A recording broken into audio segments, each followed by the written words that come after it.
Alrighty, greetings ladies and gents, and welcome to the live stream.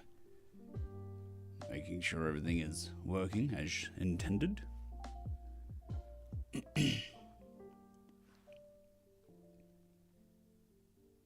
You'll notice that I'm a little bit more orange. I've got a bit of lights in the front here, which should counteract the green to a degree from the green screen.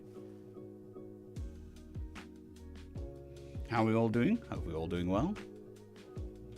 I do have the obligatory energy drink.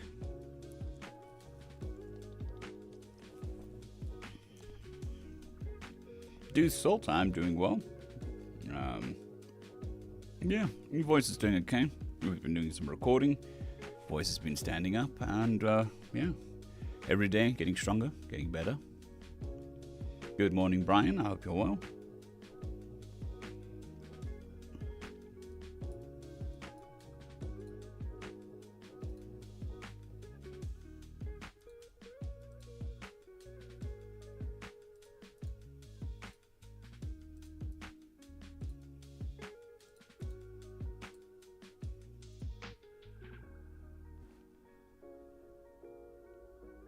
Well, that's good, James.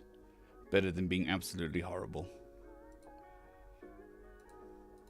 So thankfully my sinuses are better than yesterday, but they're still not 100%. So whatever was in the air attacking me yesterday is still in the air. So still on more antihistamines than normal. Sorry. Jacket's scrunching up in weird ways. My pleasure, James. Well, I say that in a sneeze bruise. Bruise.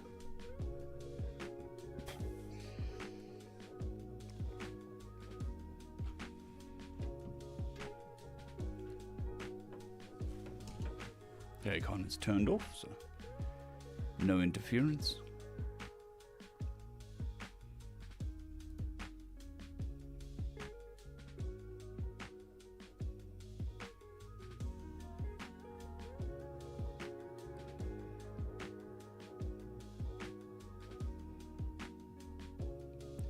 Right.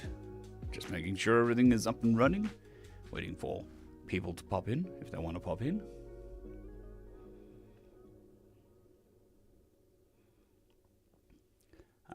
Druidic Deuce Salt. It is a safari suit, base with extended arms and epaulets. So it's a militarized safari suit with Chinese collar. This is the Chinese collar, or I think I call it Chinese collar. So that's basically it. It was custom made. It's not an actual military uniform. I just took a uniform that I was familiar with, which is a safari suit, and modified it to make it more military-ish. Good evening, Anthony. I hope you're doing well.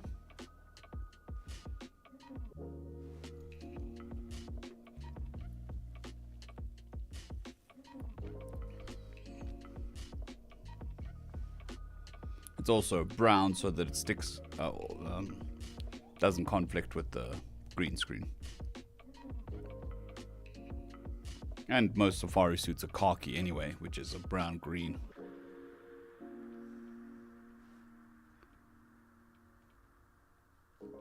When I was gonna show my face, I figured I might as well go whole hog.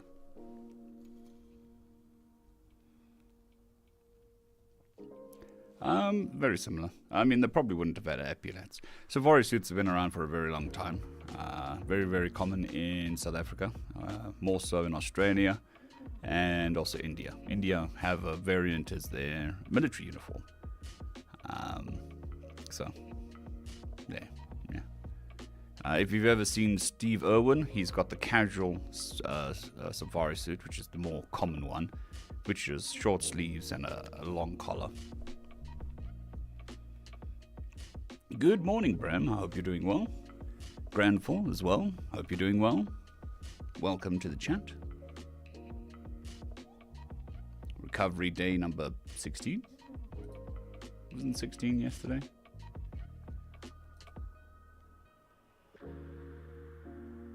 No, 15 was yesterday. Sneeze. Brewing. Okay.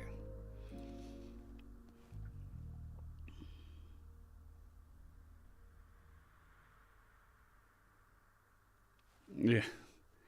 Well, that could be funny. Although that's caused a lot of problems on Twitch recently, and it wasn't the suit that was green screened. For someone's ass.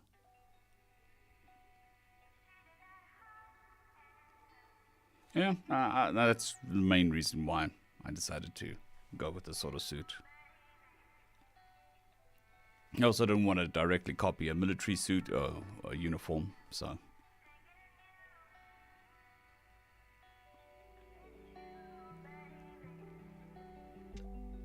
Fair enough, James. Fair enough. Dragon Warrior? I'm not sure which stream you missed, but you're here at this stream. Surely that counts for something.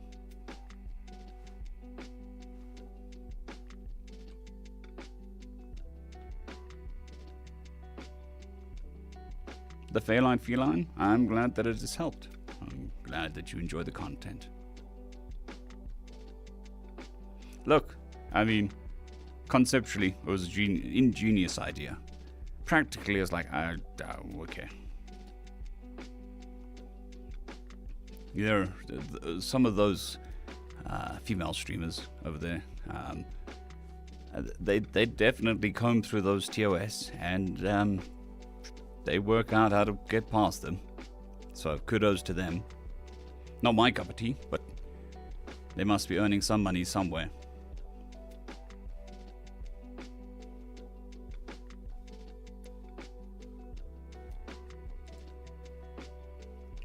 Not really. I think I'm more partial towards the sort of more British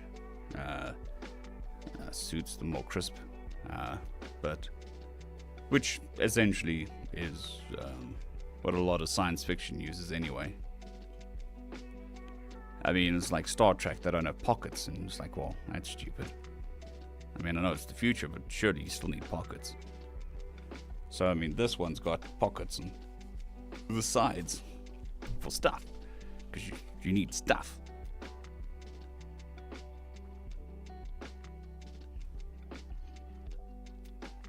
And then we got pockets on the chest. It's one thing that's always bothered me about the Star Trek uniforms is there's no pockets.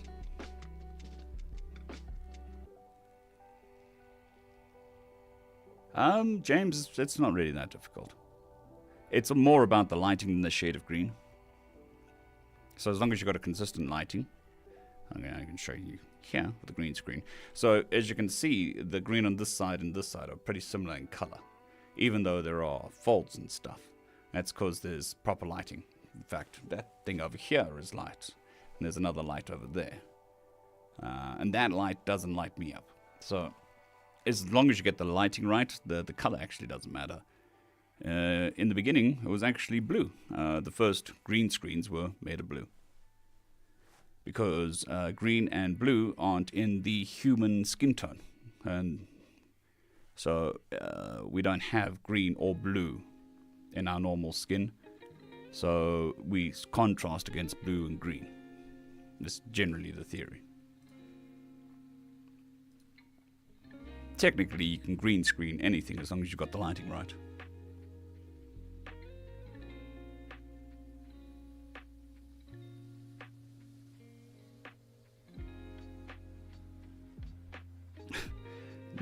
No, probably not OnlyFans. Unless it's feet pics, because I couldn't give a crap about my feet. I've got gnarly feet with broken toes. Well, a broken toe.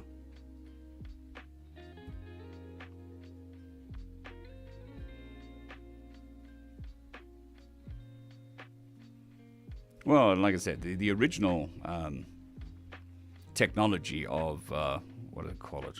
It's not green screen. The actual name is chroma key. Was blue. It's because blue doesn't appear in our skin.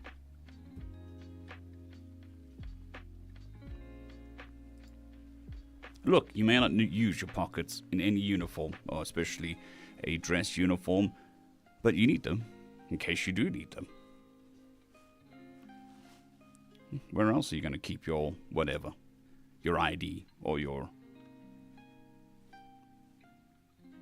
pack of gum?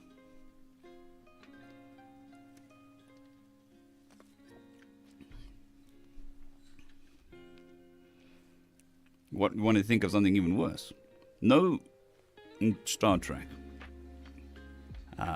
the red shirts had holsters for their stuff, but the tech guys, they never had tool belts. So where do they get the tools from? They just pull it directly out their ass?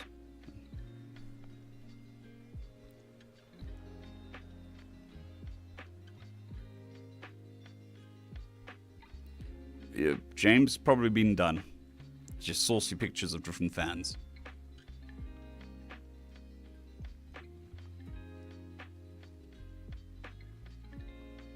I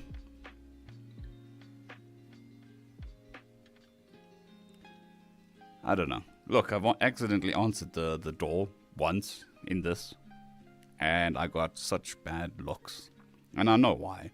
It's kind of like this guy's wandering around in the middle of the day in a military uniform. What the fuck is he doing? I shouldn't be swearing. So, yeah, I mean, getting a cap made is very different to getting a custom shirt made or jacket. So you just go to a tailor for this. You have to go to a special, I can't even remember what they're called, to make a custom hat.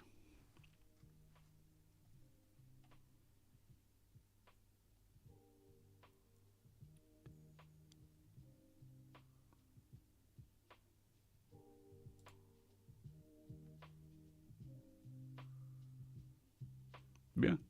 I mean, pockets are useful. That's why we still have them.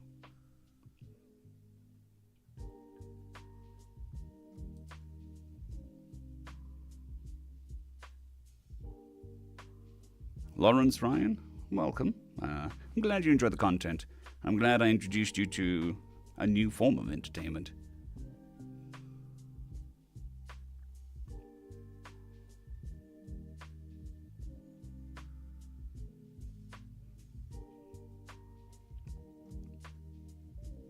Well, they didn't ask what I was doing. They just gave me a, like, huh?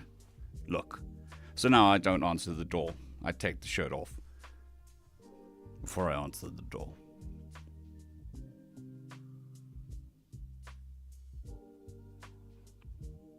Yeah, those old wool overcoats are something else. I personally wouldn't go with wool for this sort of thing because it would be too hot. It's already quite hot in the studio. It gets quite hot in here. Ooh, excuse me. That's my cue for more caffeine.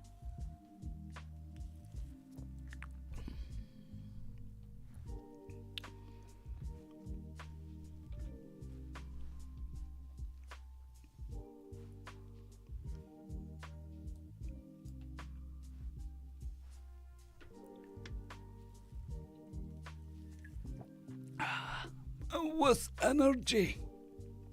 All right, let's open up writer. We got stuff to do, work to do.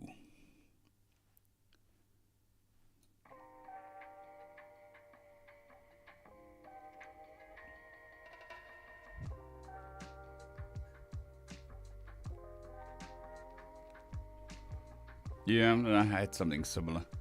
I had my grandfather's wool overcoat. It wasn't a military one, just a normal wool one, but he was 6'6". And I'm only 6'1", so still not as bad as 7'3" to 5'1", but it still felt like I was wearing my parents' clothes when I was young, you know. So today there is one story. It is 15 minutes long, and it is written by the Venerable Farm Witch 4275.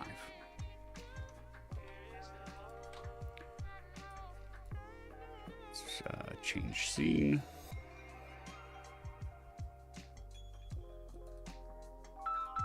Why? When I start streaming, give me a second.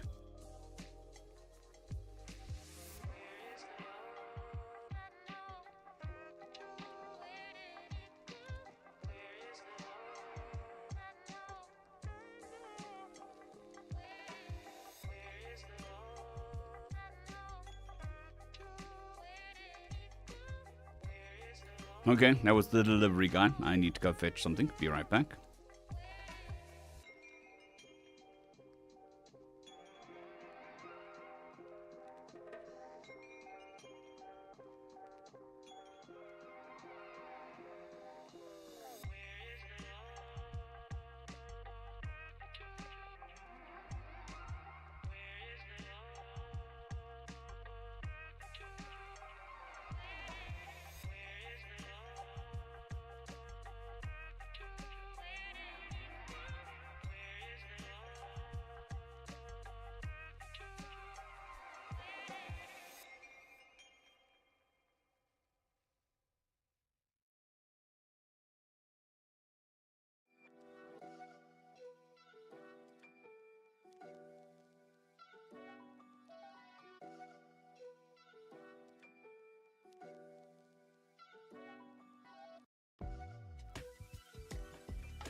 Alrighty, back.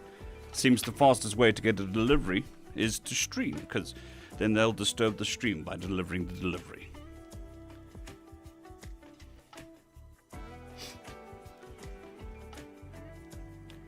Anyways, get my ears in so I can hear myself speak, and then do the thing I was doing before I got interrupted.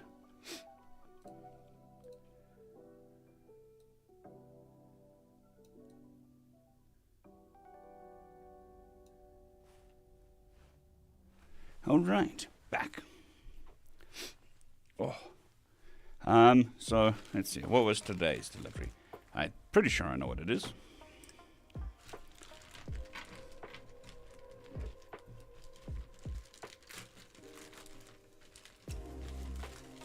Just make sure I don't dox myself.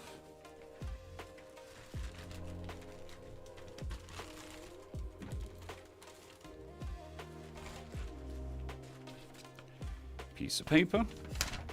Says I spent money. It's always good of them to tell me that I spent money, in case I forgot.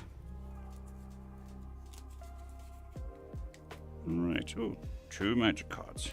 Shocker. They have seriously.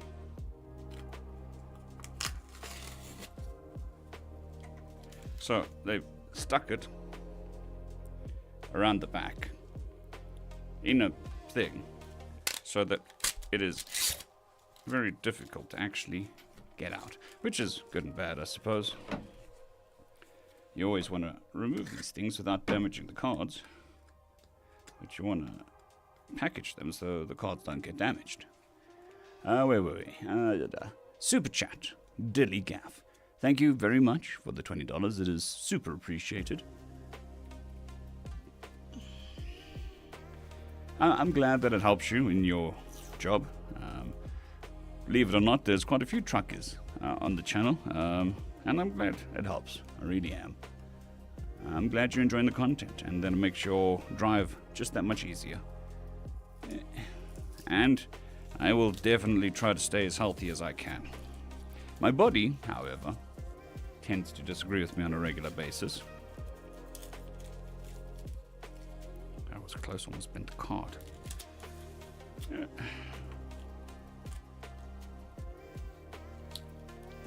Really? This is ridiculous. Now it's a Chinese puzzle box to get this open without... That was a loud call.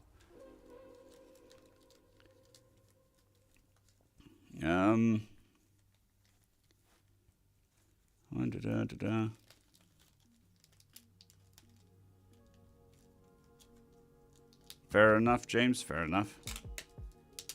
I make love and love. I'm getting there. Still be a while until I'm able to record a full day's work, but we can start now, which is what the stream is all about.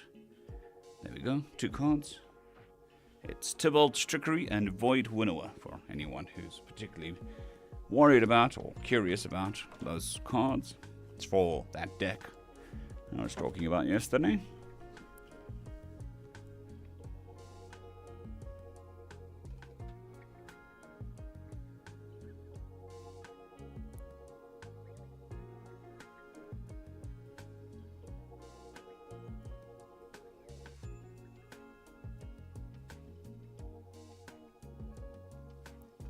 Yep, it's just Murphy reminding you that he still exists. Don't worry, McLovin. Don't worry. Watching the videos is enough. Enjoying the videos is even better. If you feel like supporting the channel, pop on one of the 100 video playlists and enjoy that. Or the 1,000 video playlist and enjoy that. It'll support the channel and you'll get some entertainment. Also, subscribing, stuff. It all helps. So, it's still support, even though it's not monetary. Right, I can put my phone over here and charge. No, don't worry about it, McLovin. I've always said that you need to look after you and yours before you worry about me and mine, and I'll say that until the day that I am no longer able to do this.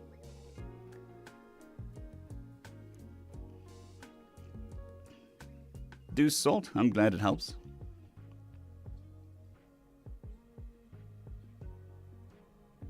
Brian Wells, thank you for the gifted sub. It is much appreciated.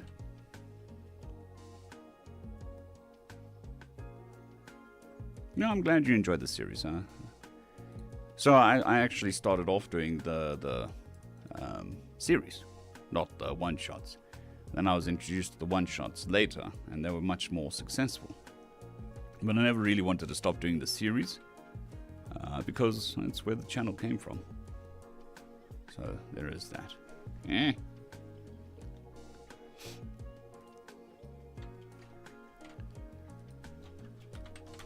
However, with all the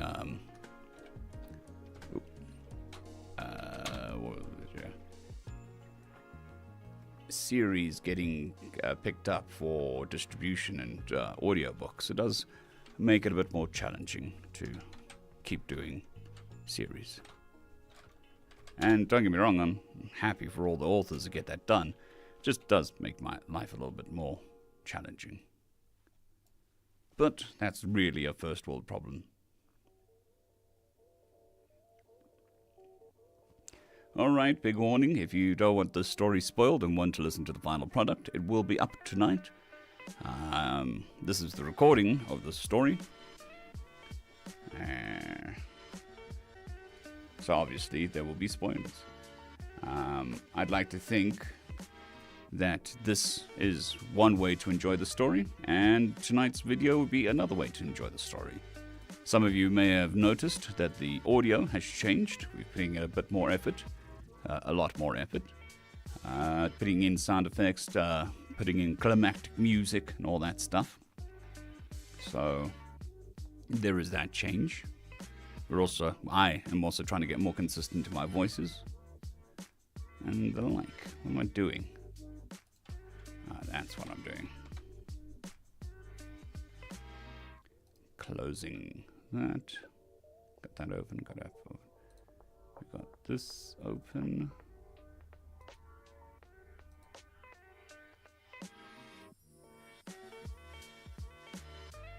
Well, we're having a tag-a-thon with gifted subs.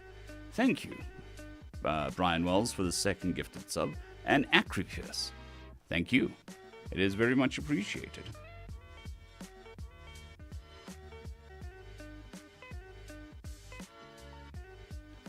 Fair enough, McLovin. Fair enough. Problem is, with the series, because it's so long, people that don't enjoy it aren't going to watch it. It's completely understandable.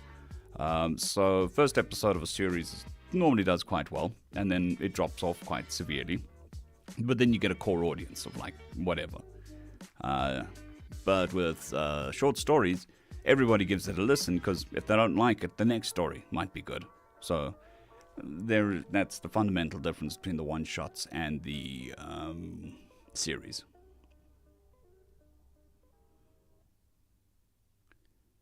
Right. Where am I reading? I think this is it. Right, we've got 30 people watching us. I feel awkward now. Hello, hello, hello.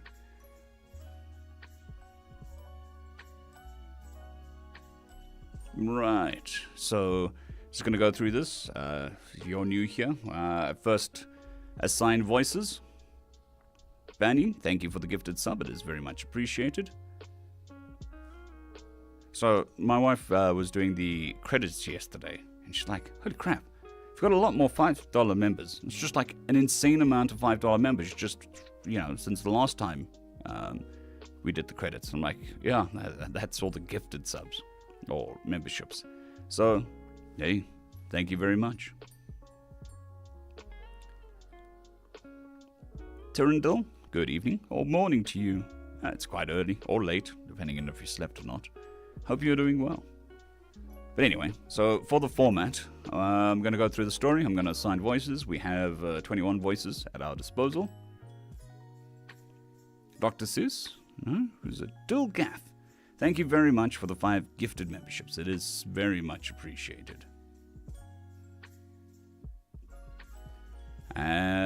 Just as a general note, the people who receive it are selected at random. It's not I or Dilly Gaff, that have selected them.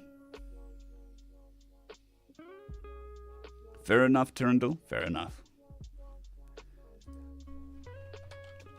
So, as we all know, M1 is my normal voice. Well, my narration voice rather than my normal voice.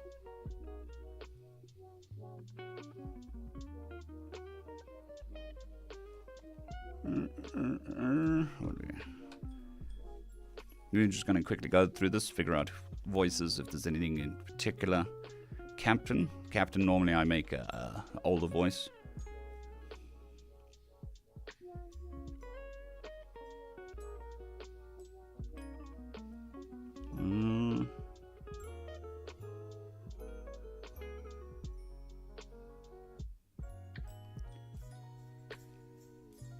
Okay, so this is M2, old man voice. And this will be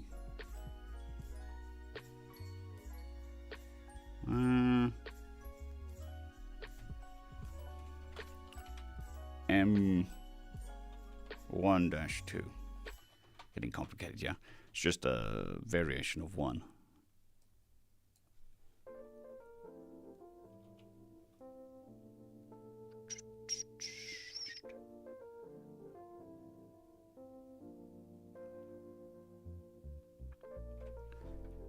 This is actually technically F1, which is just a higher pitched version of my normal voice. So, normal narration voice and a higher narration voice. Maybe, I don't know. Let's read some more, see what happens.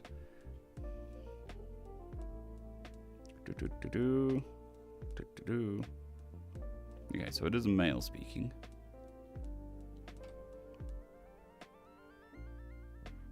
Okay, so the perspective is from the captain, which makes sense.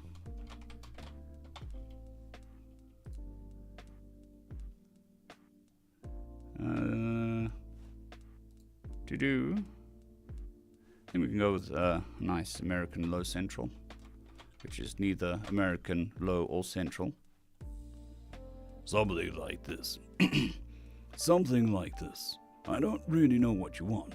So, and that would be M10.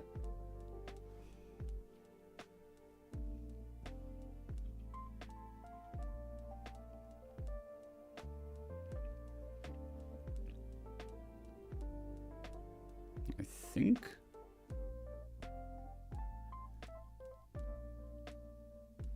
No. Okay, so we're not talking from the perspective of the captain. We're talking from the perspective of M10. And Scout Leader is somebody different. So I think we'll do M3 for Scout Leader, which is pomp, posh voice.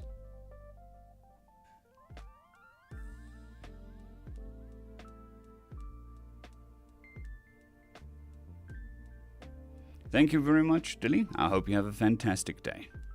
And thank you for all the gifted subs and super chats. It is very much appreciated.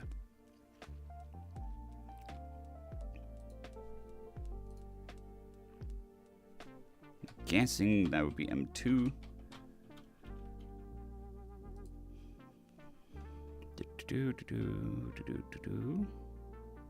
The quantum waveforms, blah blah. He said. So we've got 2 he's. I'm guessing these are 2 different he's. So this would be he, the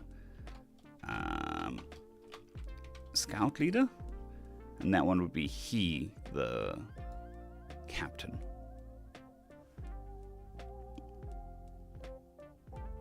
Yes, Mr. Fancy Pants. I assume that a sensor operator would be a well-educated person, so posh voice. Not that, you know, anybody on a battleship would be not educated. I don't know. Makes sense in my head. Alright, so we got I, so that's M2. No, that's not M2, that's M10.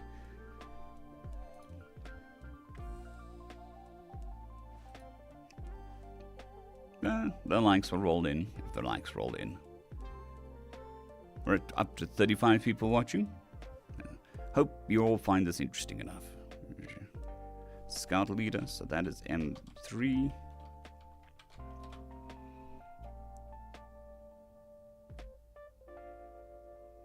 So we've got like he. I'm guessing, yeah, it's definitely Captain and Scout Leader.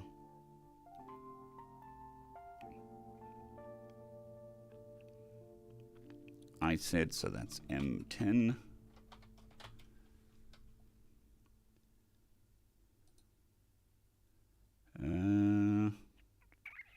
Imagine that would be the captain.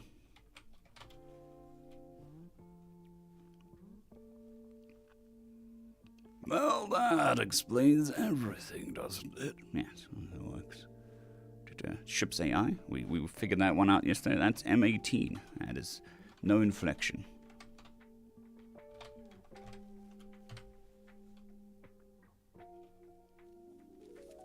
Yeah, that does not sound fun, Brian. Thankfully, oh, I don't know. I'm not really thinking. I don't know. We don't get snow here. If we do, it's only snowed twice. I've only seen snow twice in my life within South Africa. There are some parts that snow on a regular basis, but that's normally a mountain. Evasive maneuvers, that's 2.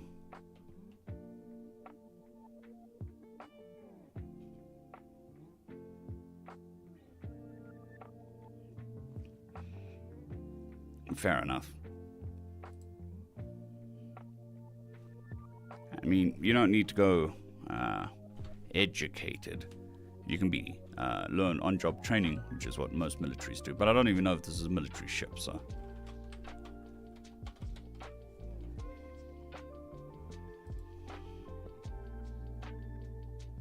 The pilot now. Oof.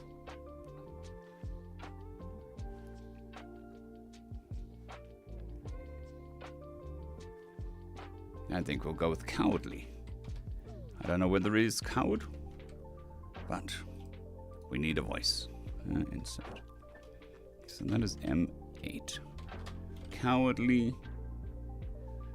Engines off. Thrusters not responding. Sort of thing. I yelled, so that's M10.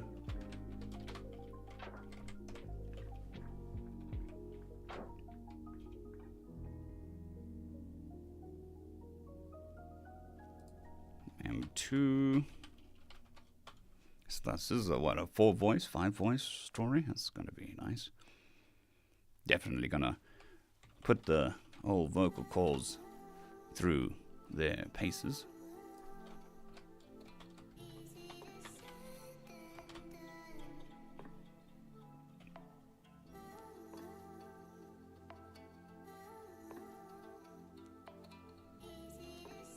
Yeah. Well, the cowardly voice is always panicked. And, I mean, the descriptions I give voices don't necessarily reflect what the voice sounds like. It's just the keyword in my head.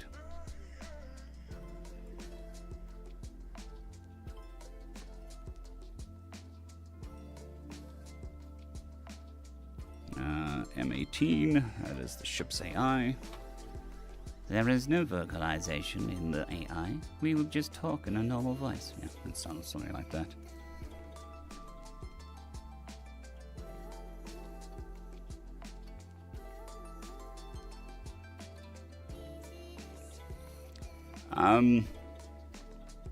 Well, these are fellow South Africans, so it could be that.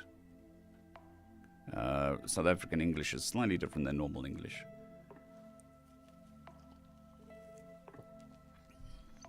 So that could be coming through in his style. Comms officer, we said was them. Have we had comms officer?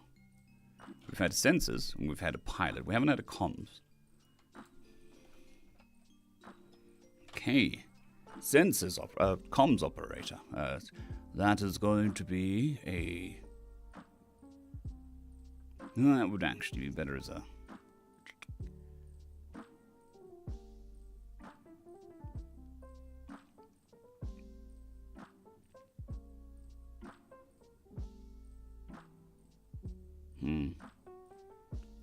I personally think it would be funny to have a Cockney accent as your comms operator. But I don't know whether that will work with the story. M9. Snooty open mouth. Little snooty open mouth. All snooty open mouth. Talking from the top of the voice rather than behind the voice. Because I don't think the other ones work.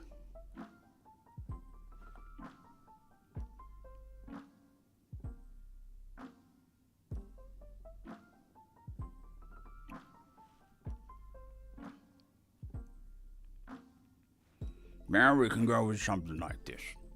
This is my Churchill voice. Which is... my description of this voice is... frog-faced lower... frog-faced lower, slower pitch. Which works. We'll take him on the beaches. We'll take him in the air. Something like that. 12.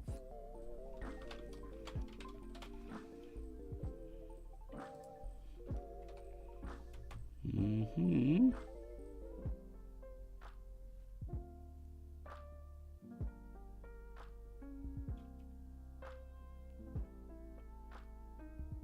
I think this is the AI, which is M18. The Churchill voice, yes, that's what it's supposed to be. But if you call a voice a specific name, people will be like, yeah, it's a bad impersonation. So, it's just Churchill voice.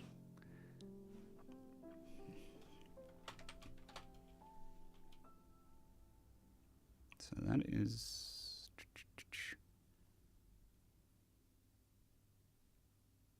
No, this is a different voice.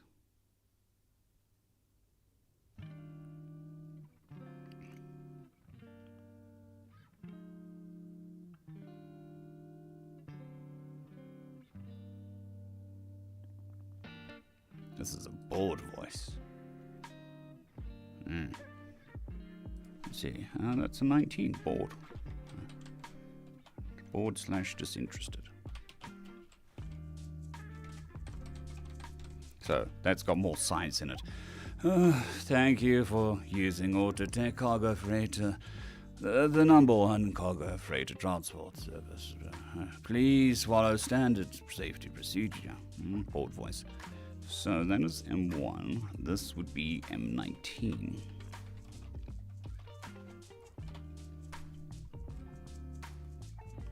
Thank you and welcome aboard. M1. It's definitely going through the ringer of voices.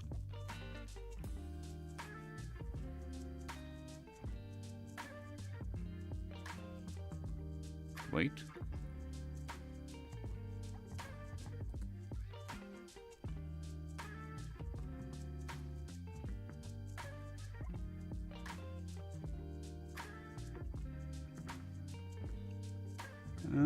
Thank you for using Autotech Freight number, cargo freight service. Please follow standard safety procedures and disembark from your craft. Today's canteen meal is meatloaf with ice cream sundae. Select coffees are on sale. Please be aware that free meal service is only available for first-time active duty military personnel. Thank you and welcome aboard. The creature moved away from his screen, but stopped in his tracks, seemingly confused. Wait, what did you say? Cassius? But you're already docked up. Who said Cassius? So I think it's the same voice. Because it says the same creature. So this would be the bored disinterested voice. M19.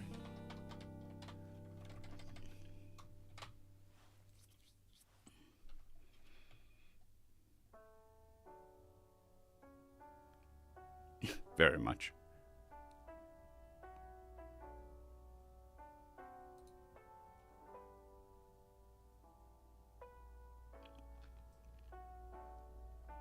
Okay, M19 is no longer bored.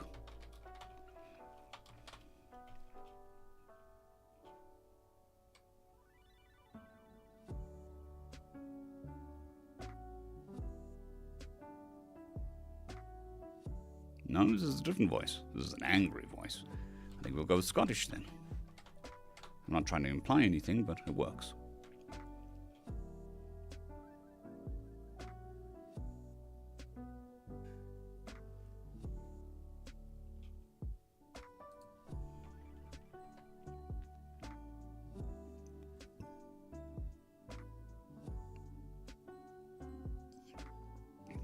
No. And then it's 19 again. And this is also 19. I think.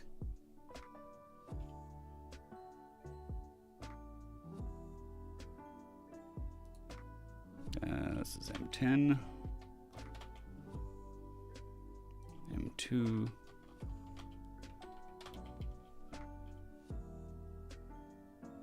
Enough for my feathers, blah, blah, blah. I'm guessing this is M10.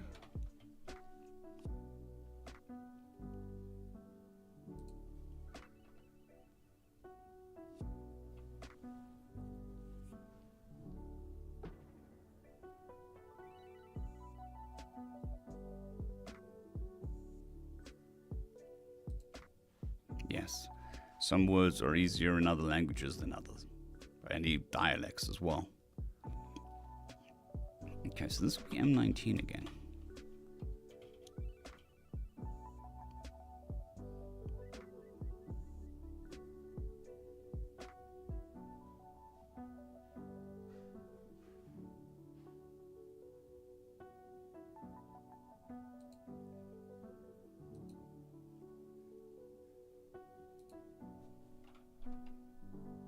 Okay, this would be M18, which is dry no inflection or AI voice.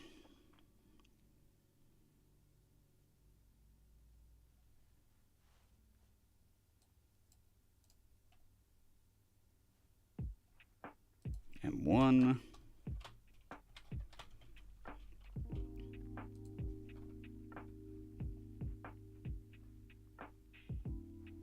M2.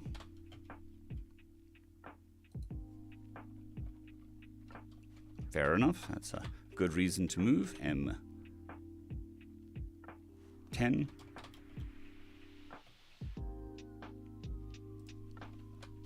M1.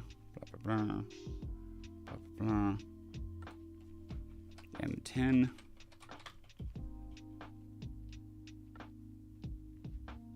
M1.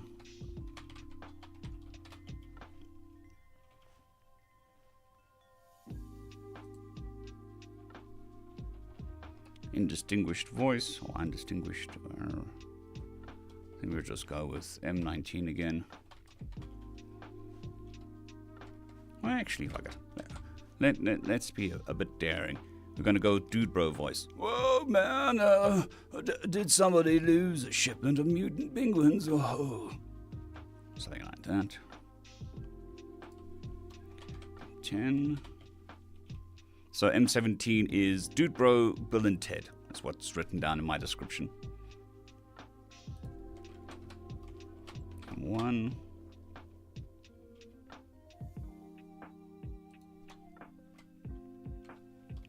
M10.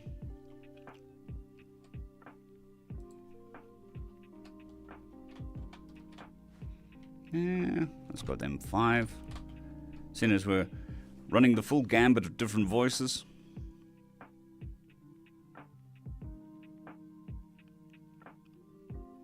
That seems to be a difficult decision, James.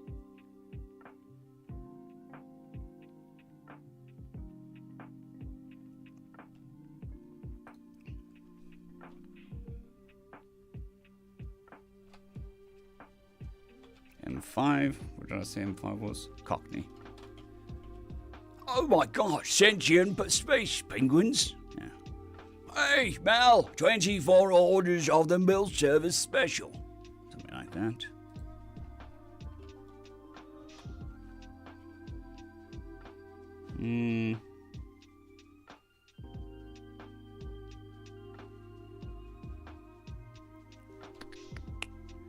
Definitely going through that.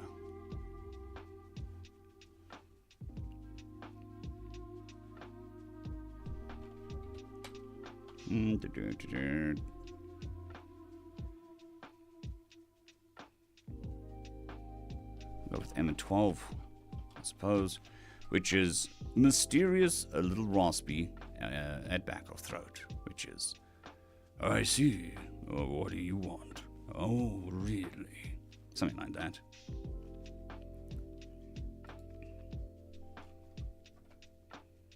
Another voice. We'll go with M19. Gonna have to start reusing stuff.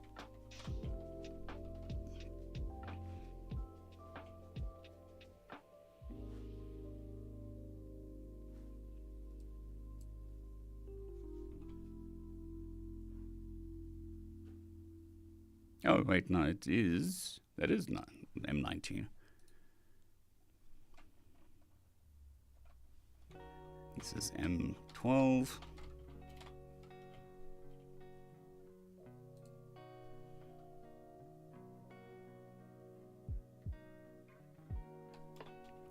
M19.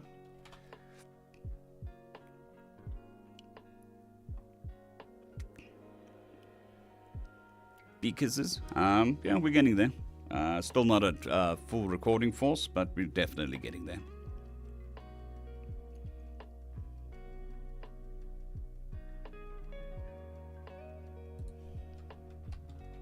M10.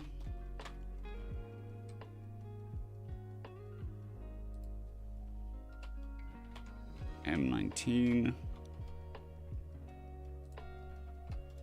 M10.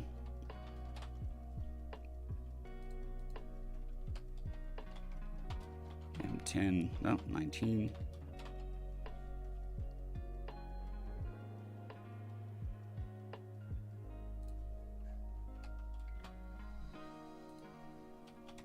M10.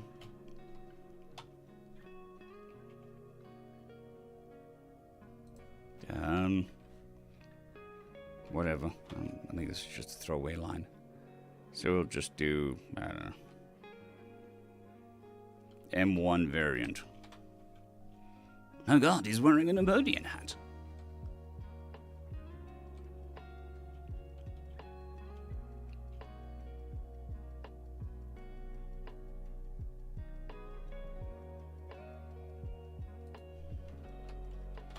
M1.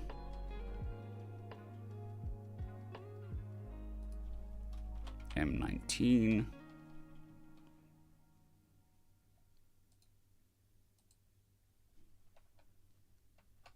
M10.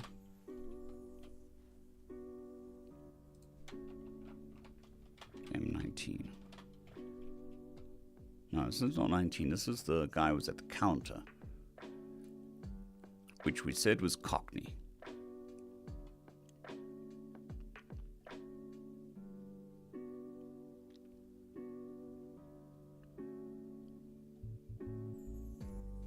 Which is 5.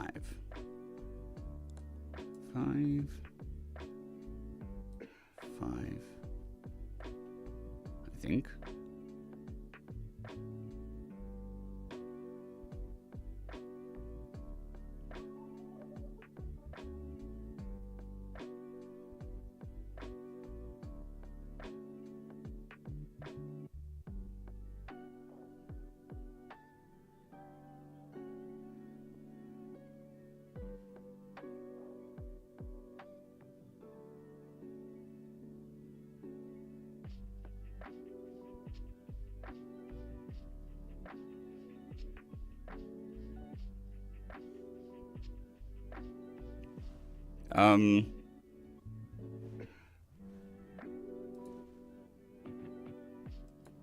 This is it is lo-fi.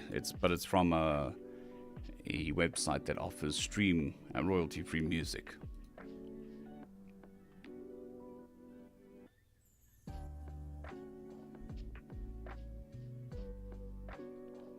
Okay, I think this is 5, not 19. Which is Cockney. M10. So, what was it? Captain No Name. That happens regularly in series. That's why from one chapter to the other, it does kind of change. Because I only have so many voices. And some of them are locked in, and I remember, but some of them aren't.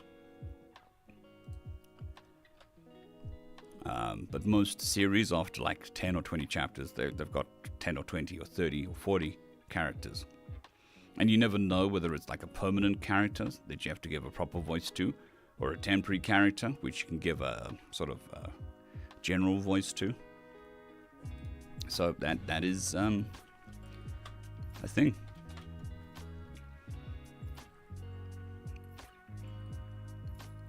It's also why I don't use colors or like highlighting colors,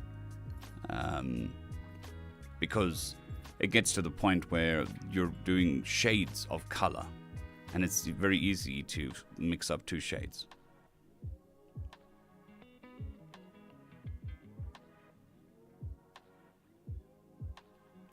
Bee Kisses, it's just a nice background music for this sort of thing, the chill and chat. I don't really listen to lo-fi normally.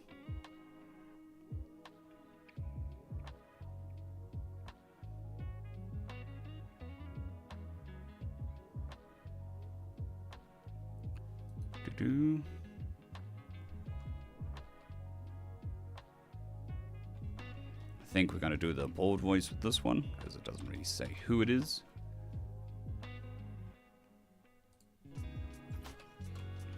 M10. M1.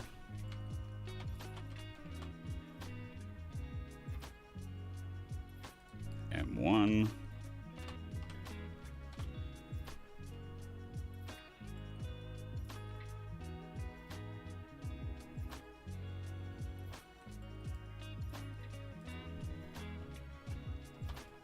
M10.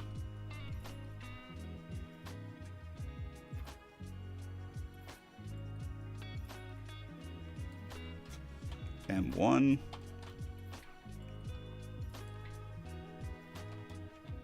M5. Chef. Chef would be the guy behind the counter. No, not behind the counter. In the back. Which we had as, I can't remember.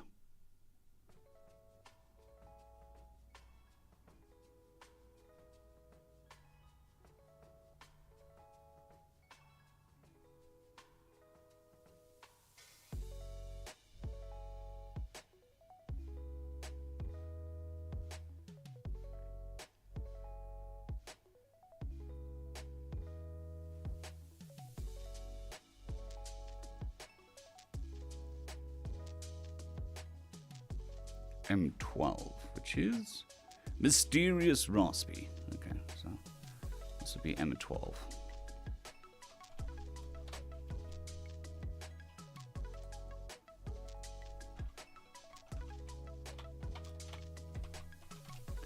M12. We'll go with M10 because that's the main character. And then this definitely be better in Scottish.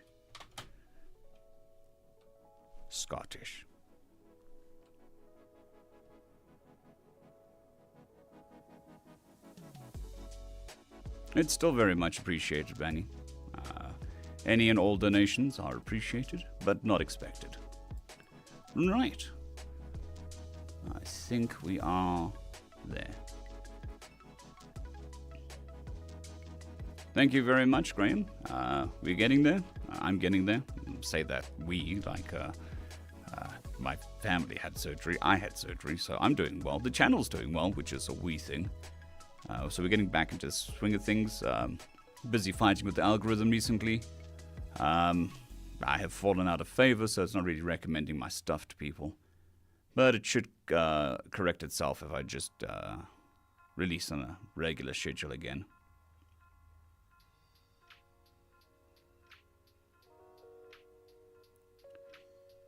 Right. Now I need to actually need to turn on my screen, my teleprompter. But I'm gonna turn the video this off, so you don't see my face smudged up closer to the screen. It might be hilarious. Might look funny to get a very close up of my nose, but let's not do that. Now we have the teleprompter up.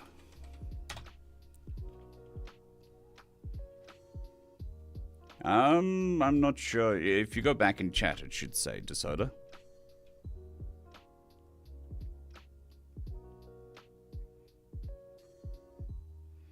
Do salt. I hope you sleep well and have fantastic dreams.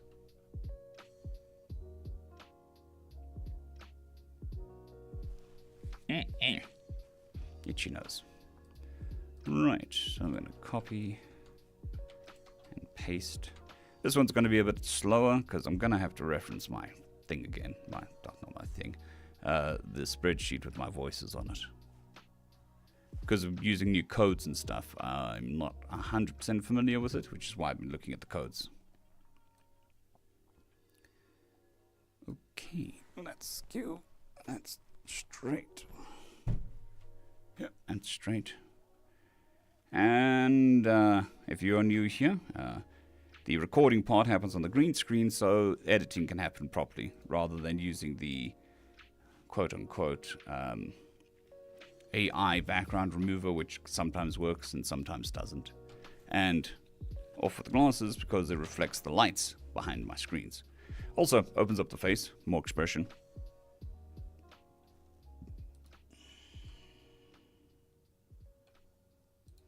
It is very much appreciated, Saska. Like I said, money is appreciated but not expected. Any and all support is very much appreciated, whether that's money or views or time. It's all appreciated.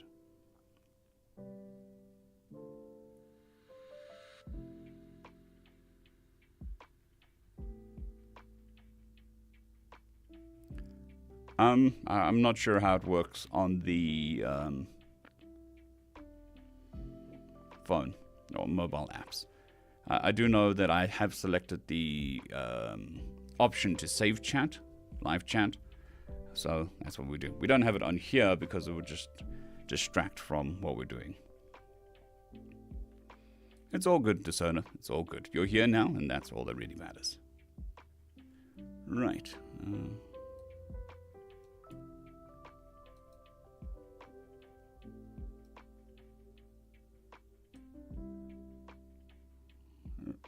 Mouse, do something. There we go.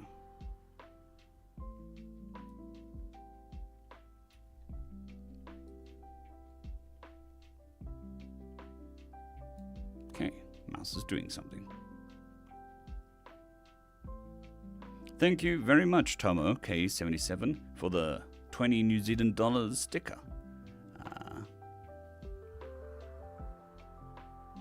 Okay, now I want to know what that is.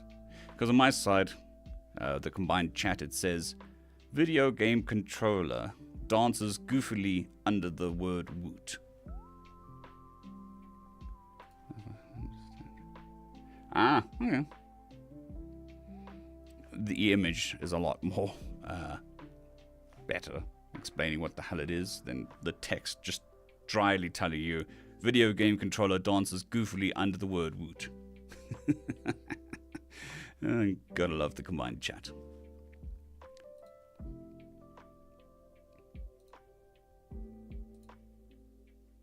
Okay, so what are we doing? We're minimizing that. We're dragging this over here.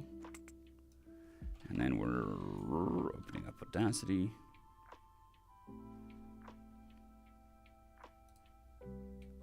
Like that. Alright, I think we've got everything ready. First step, start recording. Might sound simple, but I forgot that yesterday. And on to...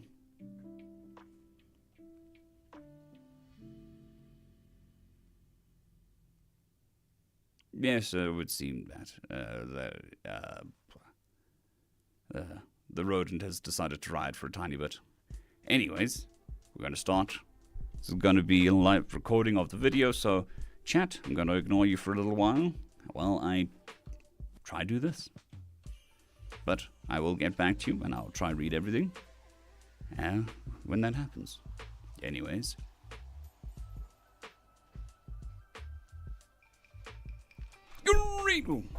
Greetings, ladies and gentlemen, and welcome to this latest edition of Tales from Outer Space, where I take stories from across the internet and read them for your entertainment.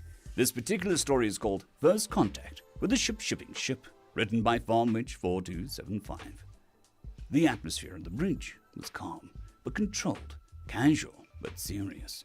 Everyone was on guard, but not as much as they usually were. No major wars,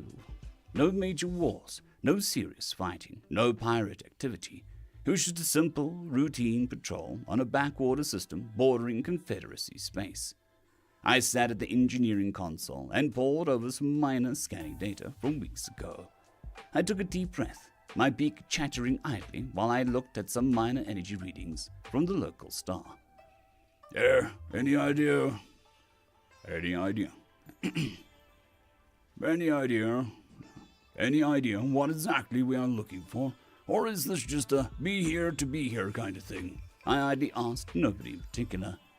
It's just a routine patrol one.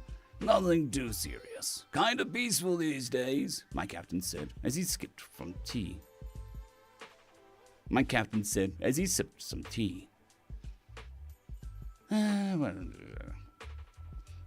Captain, I'm getting interference in the local waveform calculations, but they don't make any sense, the scout leader said. What do you mean? What do you mean, no sense? What do you mean, no sense? He replied. Well, the quantum waveform suggests that a number of ships have been through this planet recently. This planet? The quantum waveform suggests that a number of ships have been through this planet recently, but the readings are, off the charts. The energy bleed readouts tell me that the ships are in excess of 20 times the Confederacy's average size, he said. We all looked at him. That's impossible. That's impossible, I said, and decided to look at his console myself. I know it is, but there's the data right here. To make this kind of radiation bleed, you have to have a petawatt reactor at a minimum. No ship in the fleet has those. I have already filtered out the local star's radiation excess, so there's definitely something here, the scout leader said, as he pointed out the data with his flipper. That is odd. That is odd. Well, it might be fleet moving through. Can't filter out individual reactor signatures. The Orelay Imperium uses these backwater systems for their blah blah blah. The Orelay Imperium uses the backwater systems. The Orelay Imperium uses these backwater systems for their pilgrimage routes, after all. The Orelay Imperium uses these backwater systems for their pilgrimage routes, after all, I said, and returned to my console. A sigh of relief came over the bridge. Well, that explains everything, doesn't? Quantum waveform detected. Unidentified ship inbound. Vector 330, the ship's AI suddenly spoke. Within seconds, a massive, truly stupidly huge ship suddenly appeared in our view. A multicolored supersized ship 50 times larger than anything we had ever seen, suddenly imposed itself upon us. Evasive maneuvers, the captain called out. A momentary panic suddenly shattered the calm of the bridge, and everyone got to work. We worked in beautiful concert as we hastily and carefully maneuvered our ship through the massive hulk that suddenly appeared. We narrowly avoided the damn thing and scared ourselves to death as we raced inside it. It looked like an enormous shipyard dry dock with engines. Suddenly, our engines cut out. Engines cut off, thrusters not responding, the pilot yelled at the lawn. Engines... That's a she. I missed that the first time. Engines off, thrusters not responding, the pilot yelled out as she lost control. Reactor 2, idle? Oh no, that thing's shields overloaded our capacitors. Attempting manual restart, I yelled out. Weapons check, activate defenses, the captain yelled out. Negative, sire. Negative, sire. All systems down. Even our communications network is out, I replied. A sudden thunk threw everyone off balance, and the ship went to backup power. The reactor finally came back to life, but only by a small amount. Shields went offline, our guns went to standby, and something was hitting the hull. Docking procedure complete. Thank you for using Autotech Industries for all of your shipping needs. Please have a nice day, our ship's AI said in an all too comfortably cheerful manner. Comms are open. Comms are open. I'm patching us into the frequency I can see. There, the comms officer said. Our comms officer said. The hollow-wood panel appeared out of the roof in front of the captain, and a creature we had never seen before appeared. A big round head, no feathers, no beaks, wrapping mouth parts, and a big tongue. Front-ways eyes and rows of white teeth, indicating a predatory species. It had the strange tufts of fur around it, red on top, red on its upper lip, but none anywhere else. It started talking to us, the language incoherent and babbling. It pressed a few buttons on the console, hidden from view. It pressed a few buttons on a console hidden from view, and the AI spoke again. Auto-translation software installed, archived. Auto-translation software installed, archive access granted. Please hold. A few tense moments followed. How long would this take? Procedure complete. Viridani translated to Common English. Viridani translated to Common English. Have a nice day. A loud groan of boredom, followed by a creature speaking, followed. Thank you for using Autodeck Cargo Freight, the #1 cargo freight transport service. Please follow the standard safety procedures and disembark from your craft. Today's canteen meal is meatloaf with ice cream and sundae. And selected coffees are on sale. Please be aware that free meal service is available only to first-time active duty military personnel. Thank you and welcome aboard. The creature moved away from his screen, but stopped in his tracks, seemingly confused. Wait, what did you say? Cassius? But you're already docked up, he said. His look of confusion got worse as another voice was heard in the background. Oh, for not again. Goddamn side traffic, fecking hitchhikers thinking they can just get free ride by stealing someone else's slot. Look, just take bay 47. Don't bitch about the parking space, you twat. Just take the damn spot or get left behind. You already paid for it, so get going. He angrily yelled at whoever was talking to.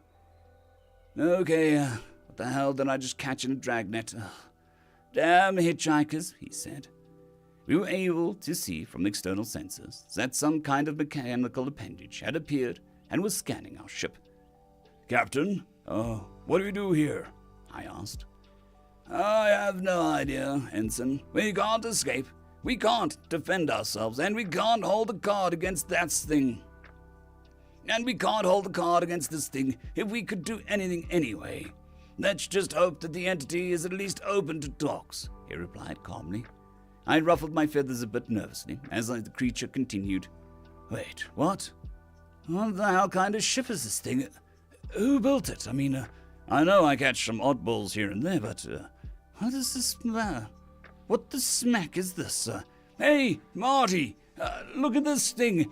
Yeah, base 17. A little bit of radio chatter followed between this creature and another, seemingly one named Marty. What? All right, well, I don't know. Yeah, I can't. They aren't pirates, and they don't have probable cause. Yeah, it's illegal. Yeah, all right, let's see. Docking arm engaged, standard ops. Good.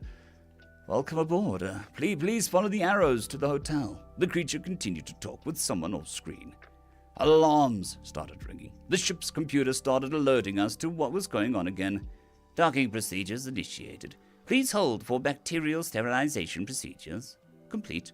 And equalizing atmospheric conditions. Complete. Accessing biological data. Scanning. Complete. Pressure equalized. Humanity increased. Pressure equalized. Humidity increased. No risk of bacterial infection. You are clear to enter. Please enjoy your stay. The ship's atmosphere regulators kicked in with a soft hum and the door to the airlock slid open. We stood there in shocked silence for a few minutes. I stood up out of my seat, breaking the tone and waddling towards the airlock. Where are you going? The captain asked. They offered a free lunch for active military. I am active military and I am hungry, I simply said. I had no other way to handle this, but I was in fact hungry, so I essentially said, screw it. My feet padded away through the corridor, and my breathing became easier. I became more focused, almost as if the air filtration system was a lot better than ours. almost as if the air filtration system was a lot better than ours. The corridor gave way to a sterile white tiling with various artworks including pictures of strange apes, landscapes of countrysides, and the overall feel broken with soft greenery. Eventually, I found myself in some kind of dome complex, in the center of which was a large brown barked tree. "Oh, pretty," I chirped and headed towards "Oh, pretty," I chirped and headed towards a sign my translator marked as canteen. My captain and crewmates followed behind me, our flippers waving as we walked through the strange vessel. As they came through the corridor into the dome, a creature nearby appeared, stopped dead in its tracks, and stared at them. They simply stared back and followed me into the canteen, waddling slightly faster. It was only now that we saw the size difference. They were 4 times our size. "Whoa, did somebody..." No, that's not the right voice. "Dude, bro. Whoa, man. Did somebody lose a shipment of mutant penguins?" I created the creature said as we passed by. We ignored it and headed for the canteen. Almost immediately on entering the door, my senses were overwhelmed by a massive number of delicious, delightful sights, sounds, and scents. I couldn't help myself and stood there sniffling about. By instinct, I tapped my foot on the floor in excitement and waved my flippers about. Something in there smelled absolutely magnificent. I ignored the creatures around me and moved to an empty table, waving my compatriots behind me to an open spot. It was a bit awkward to figure it out, but we got seated after observing our surroundings and copying the creatures nearby. I reached into my flight jacket and produced my service ID card, placing it on the table. Nothing happened for a bit, and I squawked, So, how does this work? Is it self-service or is there a waiter?" I asked. I asked my translator, making sense of my squawking to the creatures. "Oh my god."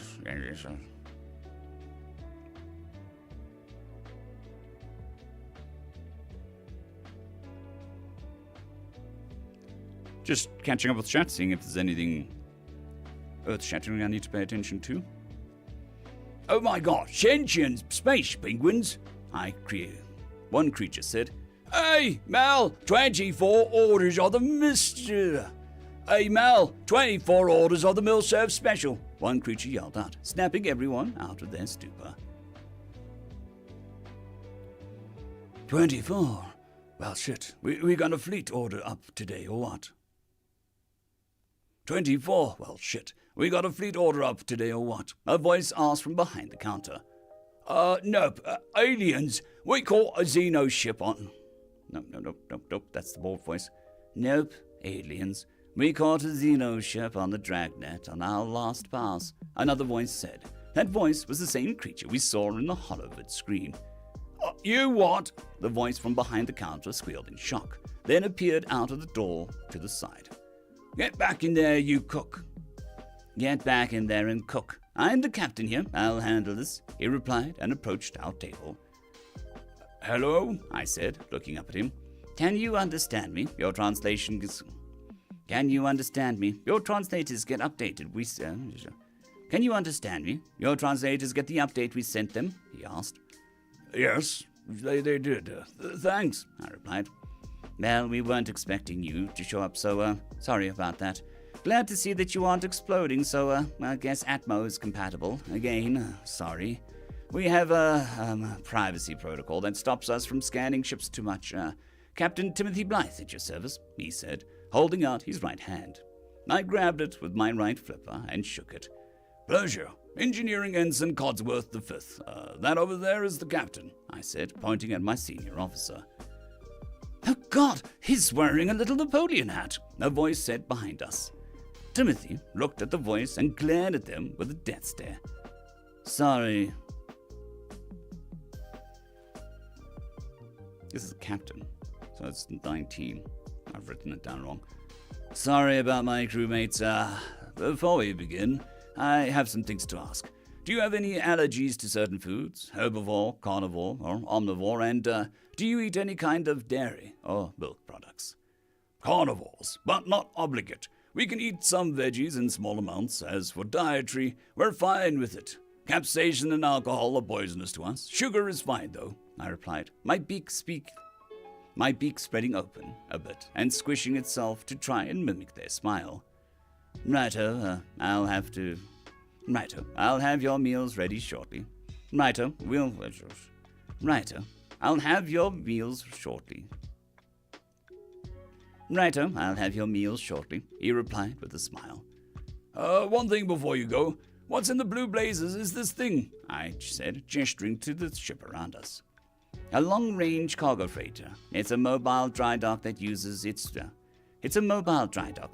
the reactors of other ships to extend the effective ranges of our FTL drive, allowing us to jump almost across the entire galaxy or to basically any point. We use this ship to reduce jumps from 20 jumps to 1 jump, drastically reducing travel times and making routes a lot safer. Mass intersystem logistics, including free cleaning, paint job touch-up, and meals like a mobile hotel. We specialize in cargo ships, he said, and headed into the kitchen. In short,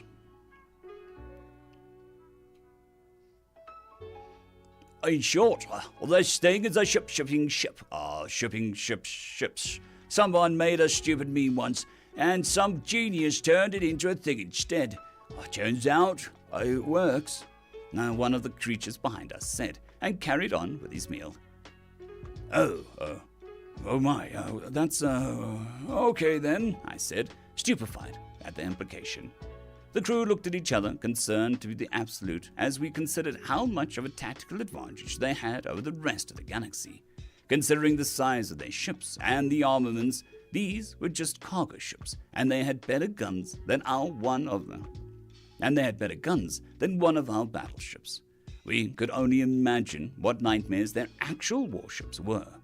Our attention snapped back to the present, as moments later we had a small plate full of truly succulent-smelling food appear in front of us, along with eating utensils similar to the ones we use.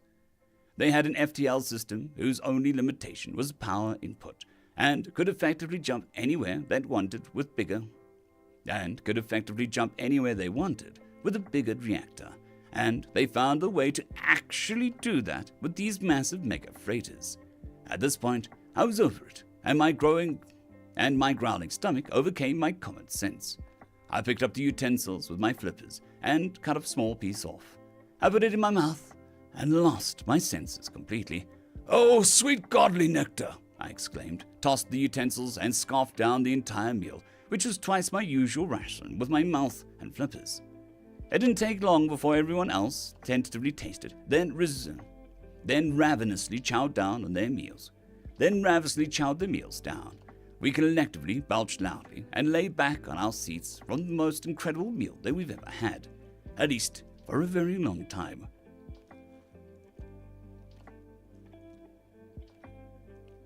Well, if that's how you respond to my meatloaf, I wonder how you'll respond to my server. I wonder how you'll respond when we serve fish, the chef said offhandedly. Fish? All of us collectively gasped. You have fish? We all screamed together. Ah, shite. End of story.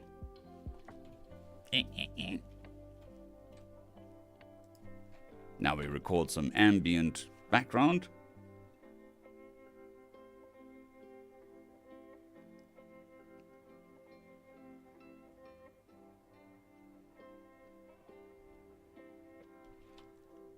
All right.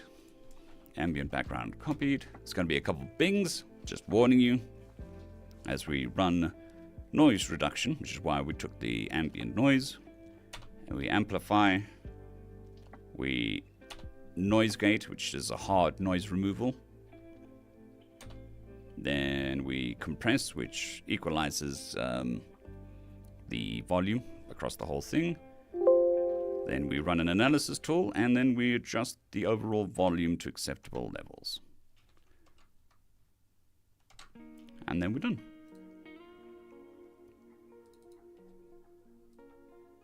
That was a I mean, it's pushing it a bit. Yesterday we did 10 minutes, 15 minutes, or 12 minutes, and we're doing 16 minutes now.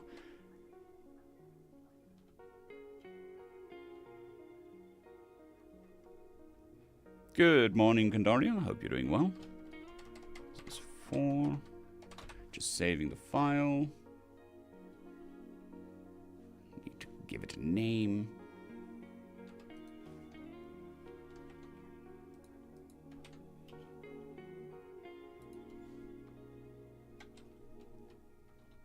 And then export it.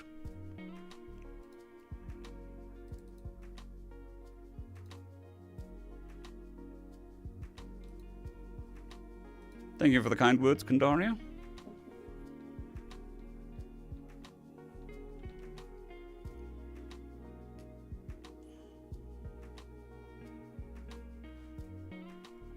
Okay, we can go back to this. A nice background. You can see the screen here. There's pretty much nothing we can do about it.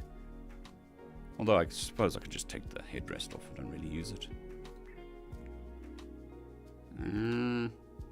Gonna generate a background image for the story.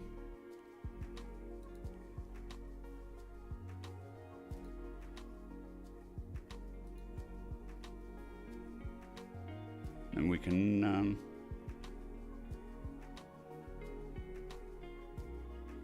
make the thumbnail. Just open up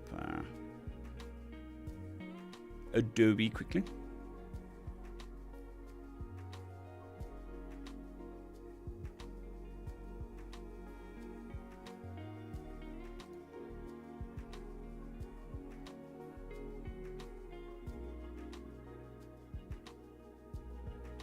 That sounds quite bad, James.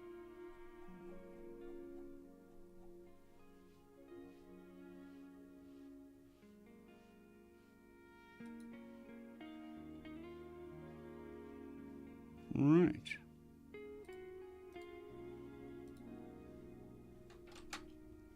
Saving image.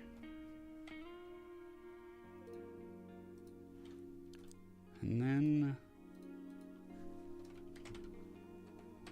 just emailing this to my wife so she can use it in the video editing.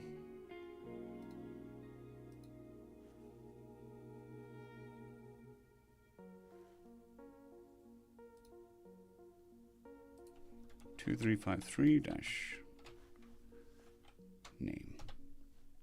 All right. Now we can start working on the thumbnail. So we're doing this and this. So this is yesterday's thumbnail. We'll work on today's thumbnail. Everybody said it's a meme, so let's have a look. Shipping meme.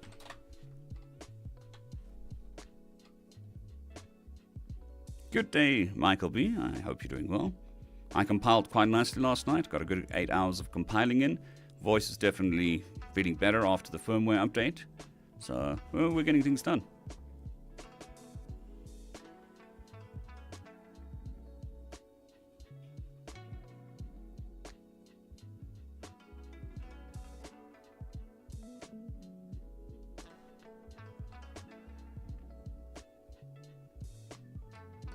Okay, let's ask her what is this? Mid-Journey to imagine, this will be fun, imagine a shipping ship in the future.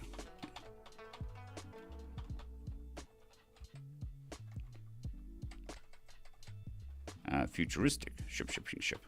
Futuristic shipping ship. And while that does its thing, I'm going to quickly step away from the computer, take my jacket off because it's getting hot, and I'll be right back. So there we go. It is generating. I'll just put this B-rack back soon, and I'll be right back in 2 minutes.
And I remembered to turn the microphone back on. I can even put my glasses back on.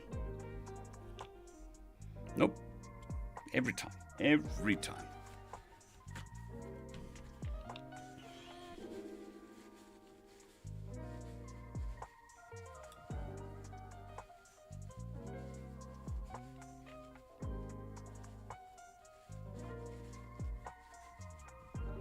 That's better. Hey, we're at 40 viewers, which is a record for this time of day. As you can hear, my voice is a bit tired. But that's the nature of this game. It'll still be a good while until I've got a full day's of recording. Just for reference, normally I would record 5 videos that length in a day.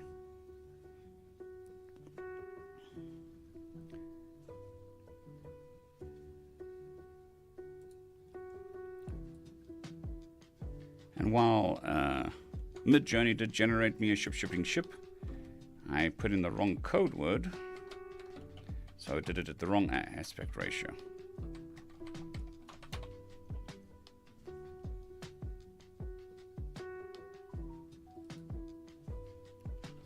Hello? I'm getting there, Gabe, getting there. I mean, I'm good enough to record 1 story a day, but probably still be months until I'm doing a full day's recording like before.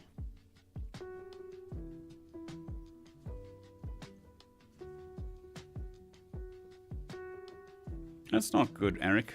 Blood pressure problems are always unpleasant. But thank you for popping in. It's much appreciated.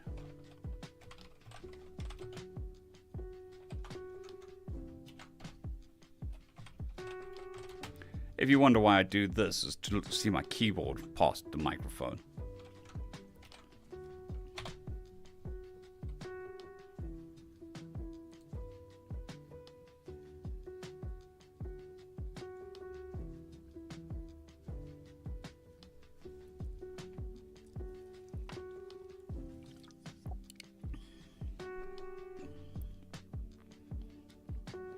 Thank you very much to Molatoon, and unfortunately I have to get back to work at some point, so I think the 1 story a day is adequate. It definitely pushes my voice, which is good.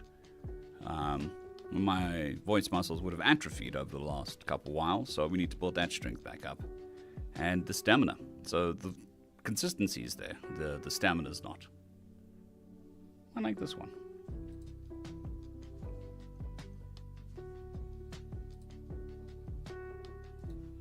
It is in no way related to the story, but it relates to the meme.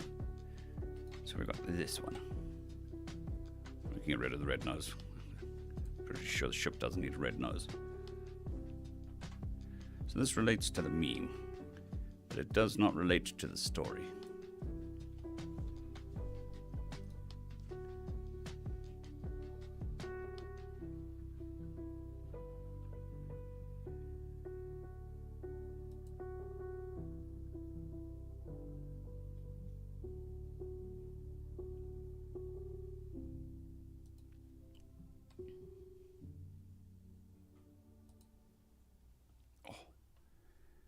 Next, not happy today. And let's try imagine spaceship. Shipping spaceship. See, a spaceship, shipping spaceship. Futuristic.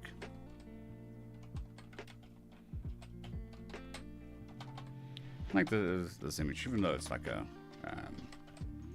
water ship, not a spaceship. I like the design.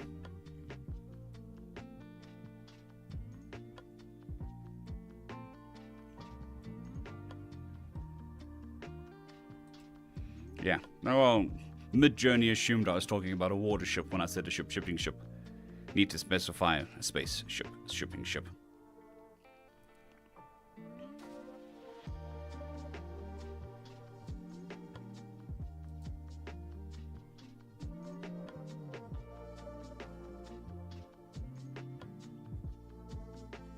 This one looks pretty cool. That's still a boat, but this one looks spacey. And this one looks spacey. This kind of actually works because it kind of looks like a bird's skull.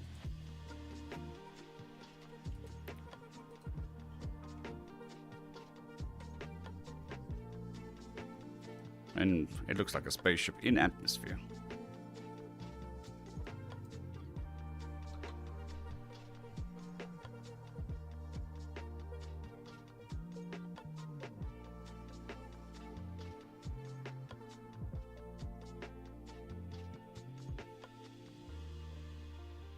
So that's that one. And then this one is more of a spaceship.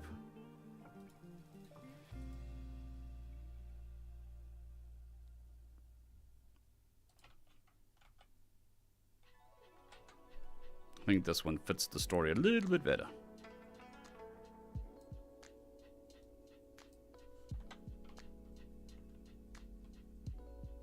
So we really got, I think, between these two. Let's try this again. We'll say in outer space. Space.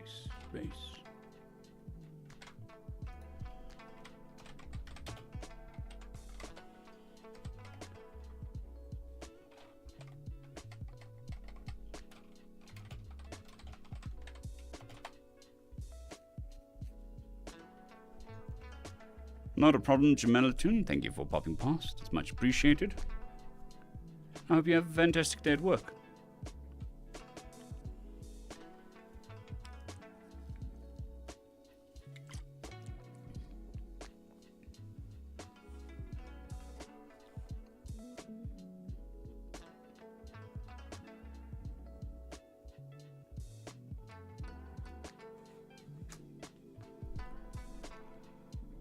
Ooh, now we've got some better options. This one looks cool.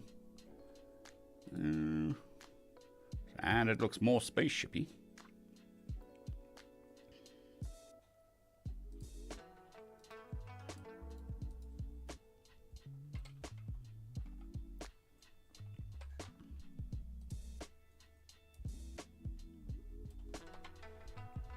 Let's go crazy. Imagine a spaceship. Giant spaceship. A giant spaceship made of smaller freighter spaceships in space.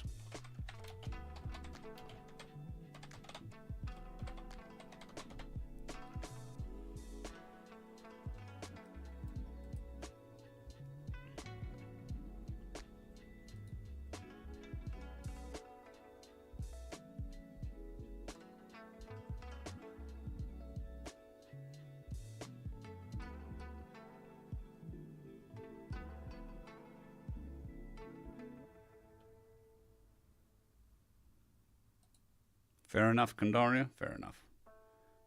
Well, these look pretty cool.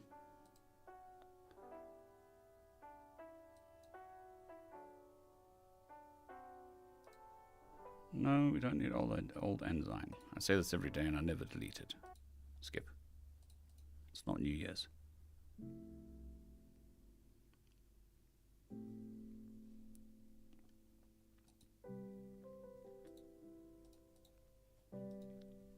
I think this one works. This is a bit better. It doesn't look like a ship, it looks like a space station. But it's basically just a floating space station ship.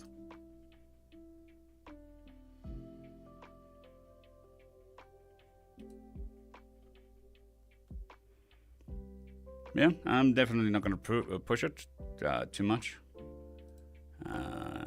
But I mean, physio is all about pushing the voice to a point where you get some benefit. So there is that.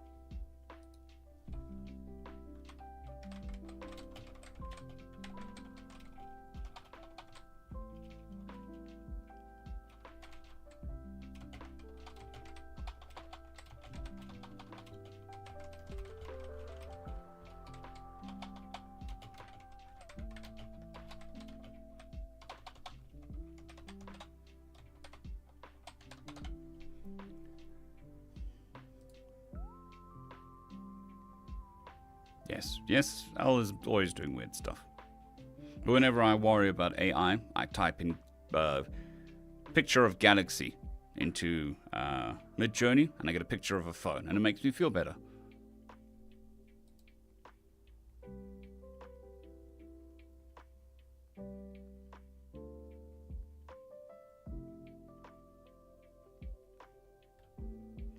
Fair enough. I mean, I'm not in pain in any way, but the voice is tight. I can tell that quite easily.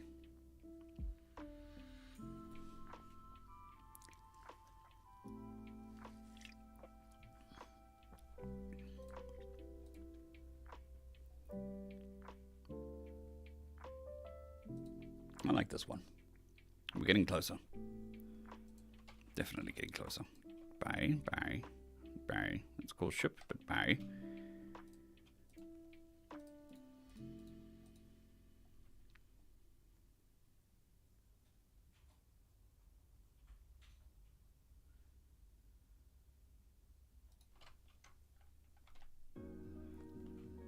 Here we go. Big ship. Big shippy ship. T.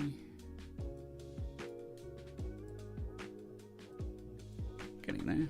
Probably want to turn this around so it doesn't look like the ship is flying into my ear.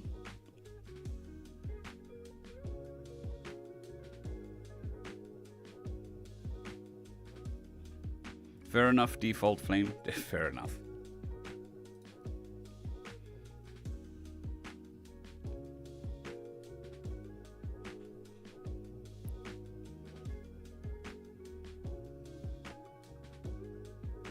Hey, I've got a Galaxy here. I think it's a Galaxy. This is the S24 or something.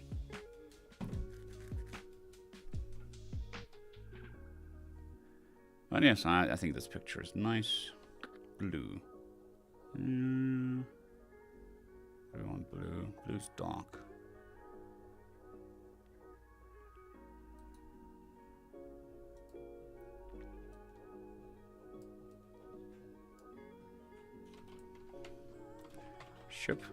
Shipping, ship.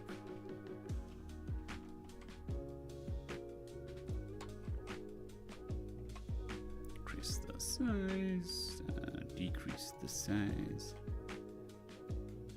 Actually, what we can do is increase the size. And then put this over here.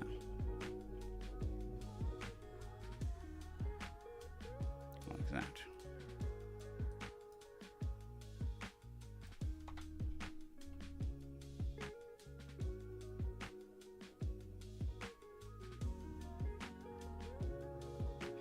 Yeah, so this one I bought a month or two ago because my old phone was giving me trouble.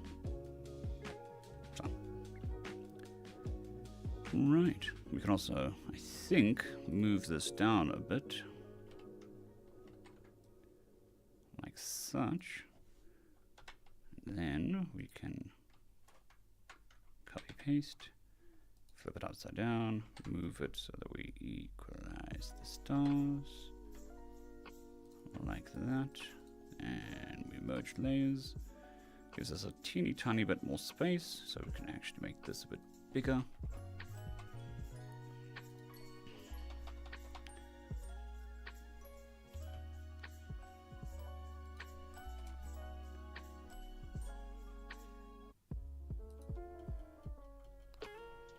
So we go with that. Shipping ship. I think we'll go with white, so it pops out a bit more, and possibly a tiny bit smaller.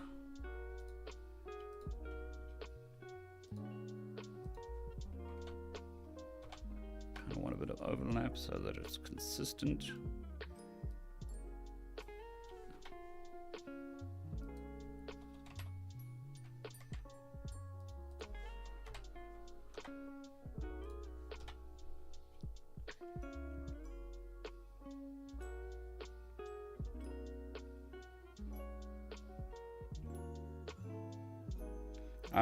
The name of the story is First Contact with the Shipping Ship. Spiral is a lot more difficult than slanted text. Also makes it difficult to read. So we need to keep the wording in a way that is easy to read.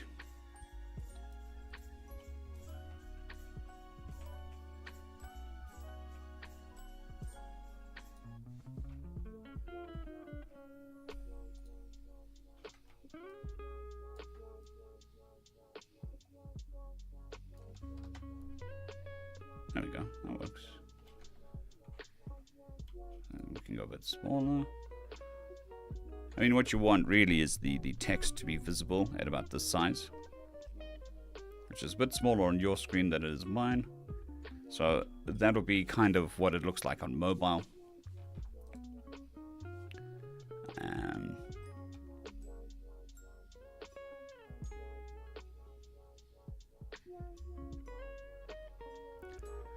Well, my phone was 50% off. No, 30% off.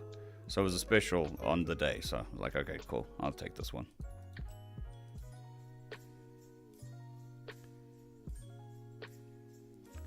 I think we'll probably make the halo dark color. It might be like a green. Darker green. Somewhere around there. Alien green. There we go. Now it should stick out a bit more. Yeah, definitely.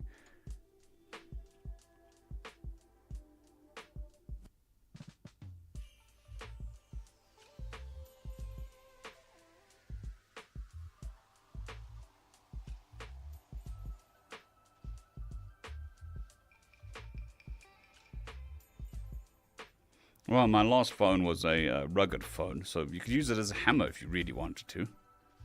Right, so I think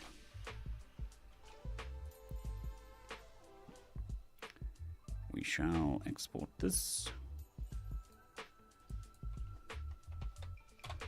for tonight. So yesterday I was doing editing on the trimming on stories for the stream channel. The 24-hour stream. I did another 150 after the stream, so for a total of 250 stories have been edited so that I can put up in the stream. And I started uploading it, and the upload speed is ridiculously slow. It is uploaded 10 videos in 8 hours. So it's going to take a while. So I'm not going to upload do any more editing. We are 25% of the way of getting the 24-hour stream up to today, really. DeSoto, I don't. Because we are in the process of moving, I handed that off to a friend of mine who's into resin printing and stuff, so he's using it. He earned himself a free printer because I don't really use it because I was using it for content rather than for personal use. I may get another one in the future. I don't know.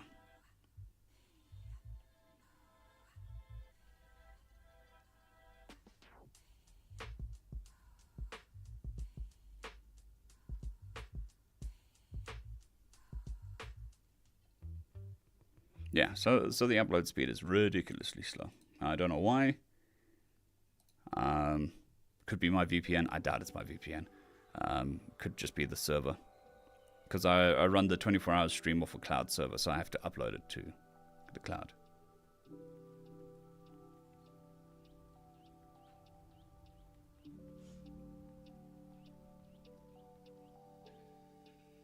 Yeah, I don't think it's... you have to have a very specific business for it to be worth it in South Africa. Manufacturing is still quite large. I do have another friend who uses 3D printers for rapid prototyping, which is kind of what it was meant to do. So he does rapid prototyping, and if the client accepts the rapid prototype, whatever, he's got the machine shop to make it.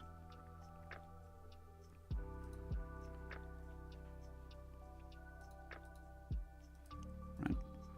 We can close this. Discard. We can close this. Well, how long have we been streaming for? 2 hours. I think I'm still good for a while.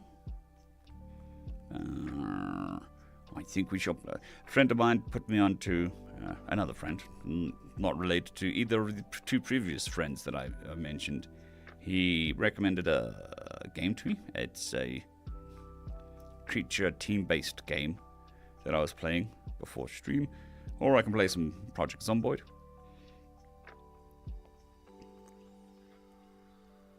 I'm gonna rack up those hours. For new streamers, recommended that you stream for 4 hours, so I haven't even done that once.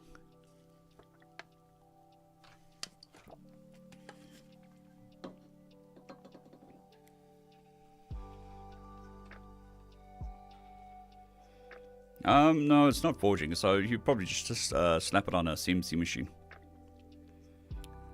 And then just translate the 3D printing language into the CNC language. Actually, no. It starts off in probably AutoCAD, some AutoCAD of some description, CAD program. And then you'll export it to a slicing program for 3D printing, maybe. And then, if it's successful, you can just use the original CAD folder to generate CNC instructions.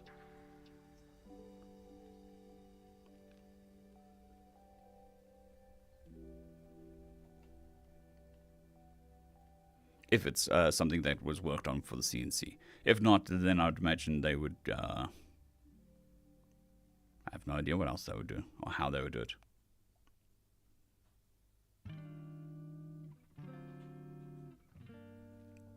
Yeah, we're one of those places that are cheaper.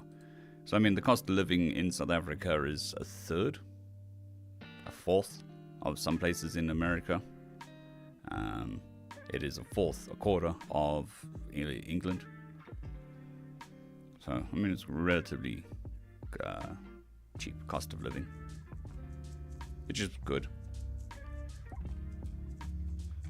But it comes at the price of pollution.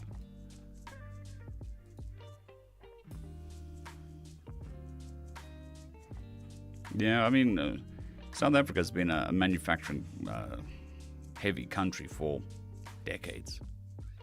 So I've known, I mean, when I went to trade school, we had a course on machining. It was a 6-month introduction to machining or something like that. But that was 25 years ago. So things must have changed in that time.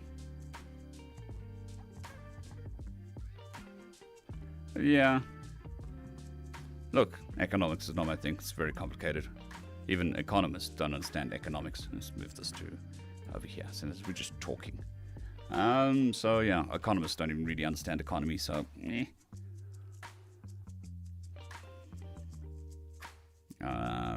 so when we move to Portugal, that is also a higher cost of living than here. So there will be definitely some adjustments to be made. Sascha, no, I don't speak Afrikaans. I barely speak Afrikaans. I spoke it just well enough to pass matric. And then I've forgotten anything that I did learn, so I'm very, very bad at Afrikaans.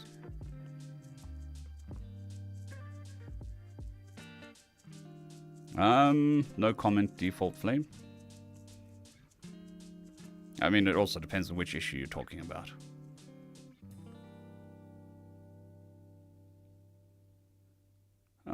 Okay, so minimum wage here is 4,500 Rand, which would be $200 basically.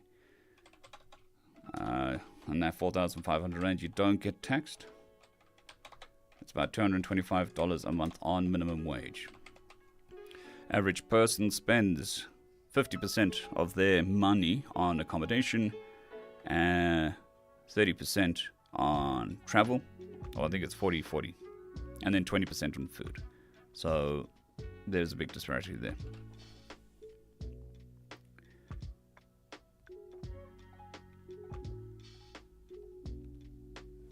I know in my old area, a single room for rent was 2,500 Rand a month. which is $125. And that you only get a single room. You don't, sometimes with a toilet, sometimes without a toilet.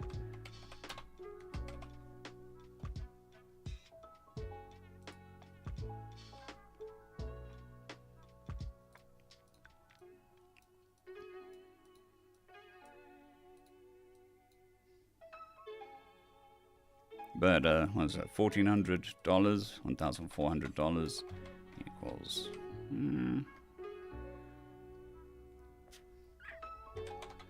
28,000 rand. Is that divided by maybe 28,000 rand a month? You could earn quite, you could live quite nicely at 28,000 rand a month.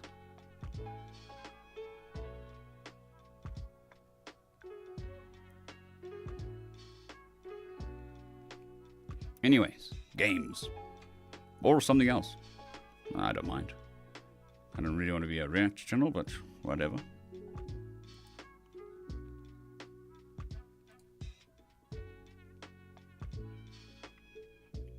Yeah, I mean, strangely enough, Botswana's like that. Botswana's property is very expensive.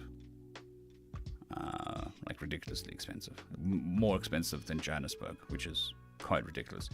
Botswana has the same amount of people. The entire country of Botswana has the same amount of people as Johannesburg, the city. Games! So, yeah, well, I've got no more work to do. The videos I edited yesterday are still uploading, and by the looks of it, it's going to be uploading for the next 4 or 5 days, because the upload speed is so slow. So there's no point in editing more videos, which is also pretty boring for people. So after the stream, I edited another 150 videos, but I had stuff playing on my second screen, so it went easier for me, and it's not as boring for you guys and girls.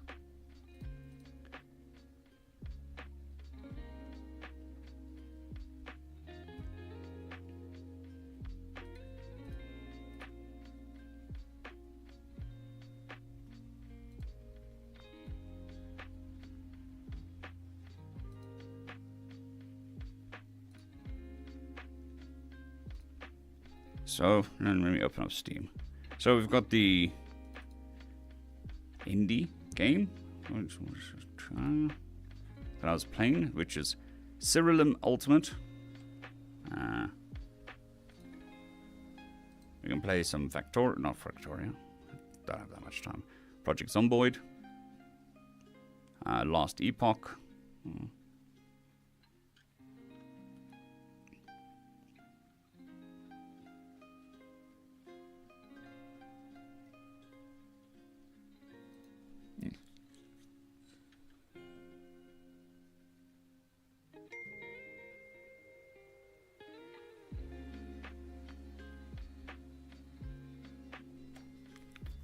Look, I mean, insurance is both a blessing and a curse. I played Kenshi when it first came out. I haven't played it since. So you'll find that with a lot of games, when they come into early access, I'll play it. I'll put in like 40 hours and then just not play it again. So I have played Kenshi, but I haven't played it recently.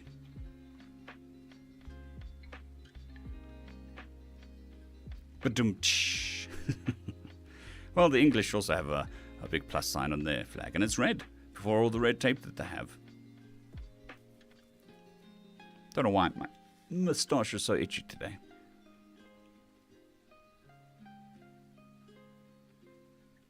I've played quite a bit of RimWorld. Again, I played a lot of it when it was vanilla. There were no add-ons to it, and back in the beginning. I always played it in such a way that it just slowed my PC down considerably. So there's that. There's also Going Medieval, which is, if you're interested in RimWorld, is very similar, except it's not futuristic. It is medieval.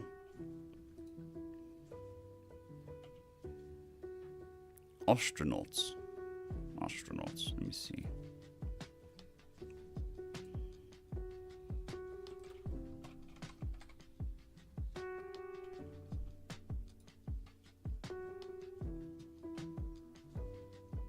Early access. I keep bitching about early access, but I keep playing early access games, so it's more on me than on them. Oh, there's a new survival MMO coming out, which looks interesting. I don't know whether I'll play it. It's called Bitcraft, not to be mistaken for the Bitcraft.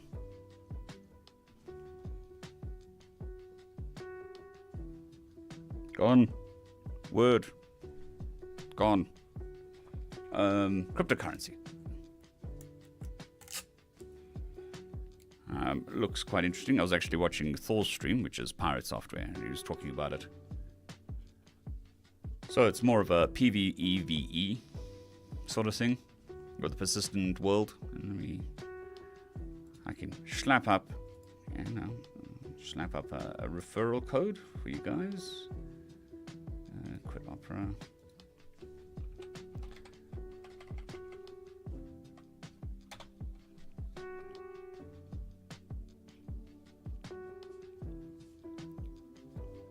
Jenna Griffin?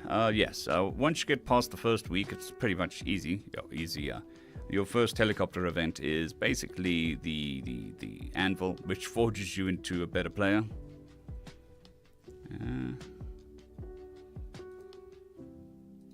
How do I get a code? Refer friends. You went too far. Okay. I can't give you a referral code. It is coming out in alpha soon, and then we'll see from there. It's called Bitcraft Online. If you're interested in that sort of thing. Alpha coming the 2nd of April, which is yesterday.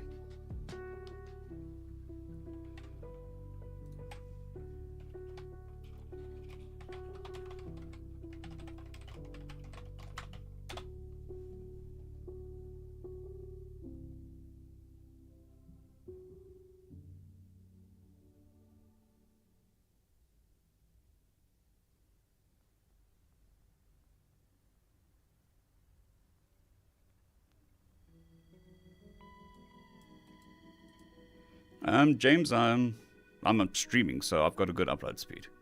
It's not my side that's causing the problem.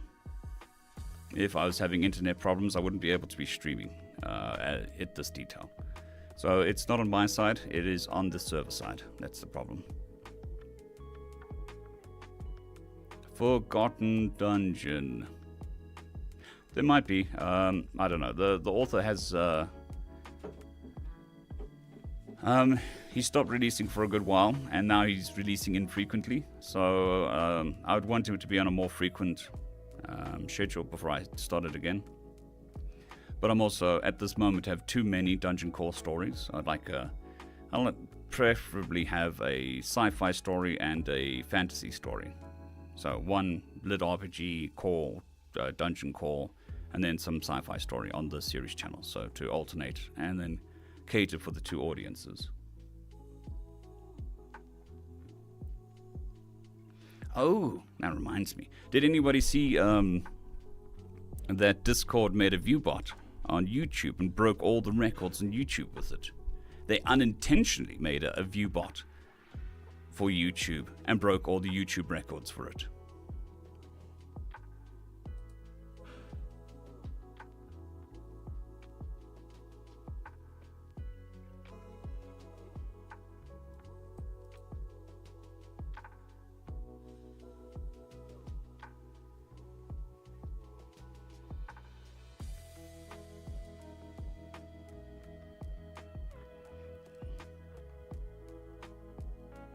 So yesterday was April Fool's. Let me see. Where did I see it? Yesterday was April Fool's, and they used a tool in Discord to say that they were introducing loot boxes as part of a joke, but it linked to a video, and it played on every single person's Discord. So if you were on Discord yesterday, you had this video play. But not only did you have the video play, it played on loop in the background, even though you would have closed it, which I did. I saw it yesterday and I just closed it. So each time you saw that, went and gave a view to the video and then just continued playing in the background.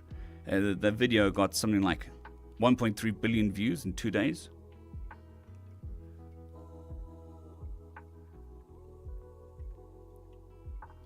And it's only like a 15-second or 17-second long video.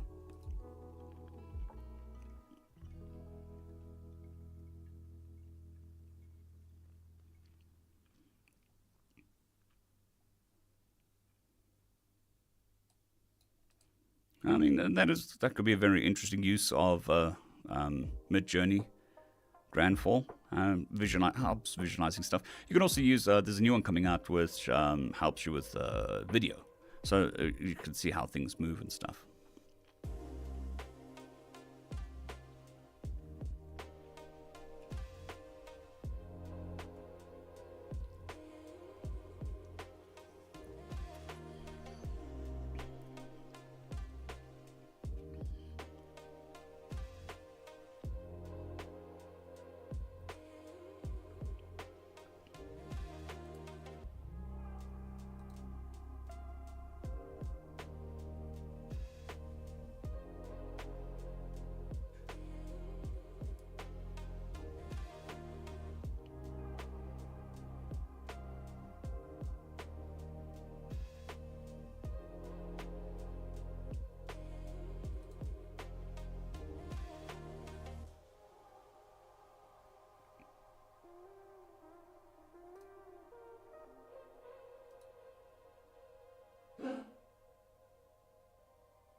That was a dog coughing.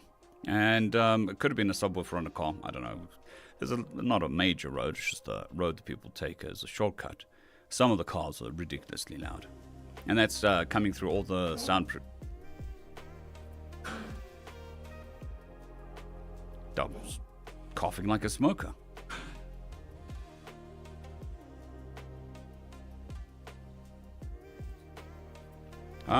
Yeah, I mean, that's been a problem for a very long time, Jenny. There's been several bouts of this happening and people complaining. There's a dog. Hello, dog. Do you want to say hello? Do you want to say hello? Oh! No, don't get caught. Hello. You're getting caught. Here, let me loosen that up a bit. Oh. Shadow. Shadow. You got caught at it. Yes, you did. So this is Batman. Or Boy Dog. We only have one dog, so it doesn't really matter what we call him. We call him Boy Dog more than Batman. Shadow, look at the camera. Okay. Why are you coughing? You're smoking too much. Yes. You're not supposed to be smoking. It's bad for you. Okay. Be free. Go chase the cat.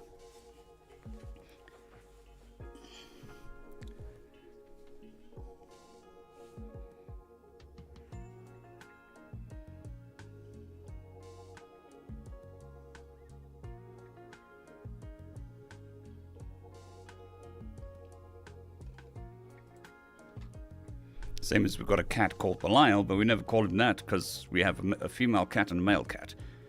Call the male cat Boy Cat. So we've got Boy Dog and Boy Cat.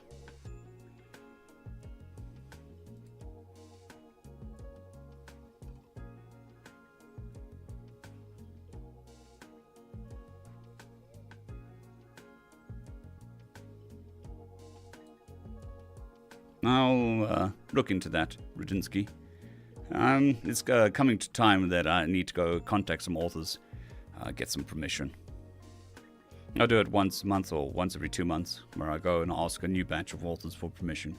Currently, we have 900 authors that have said yes to me, but they don't continue to write, which is fair enough. Yes, puppy cat. Cat dog.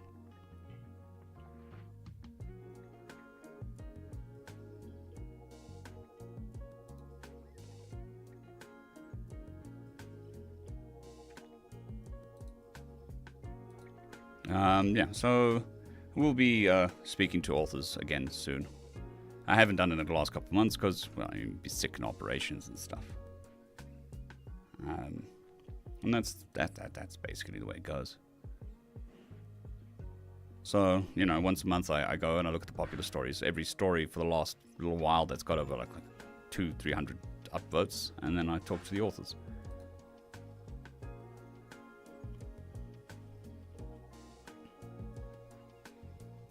Dog's still coughing. I don't know why. Probably ate something he didn't like. Or that's not agreeing with him.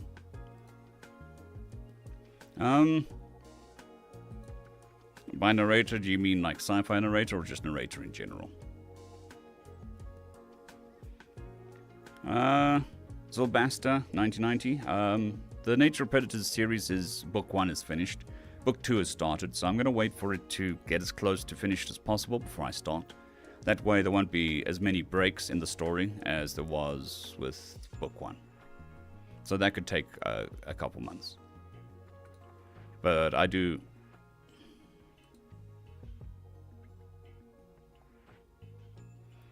James, imagine you'd only be able to private message them on Reddit or private message them on Well Road, whichever one is where you see it, or leave a comment on one of their stories and at the author. I think those are the only ways that you could possibly point it out. Depending on the author, dropping a comment might not work, and they may have messages turned off.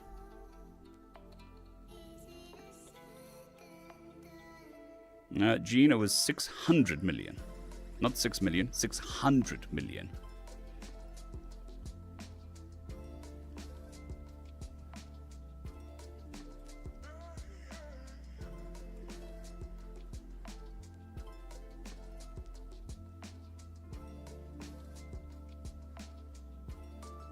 Yeah, fair enough. I might look into Human's Dungeon. But I mean, he's also writing book 2 to the new species, so I mean, that's also something that's on the burner.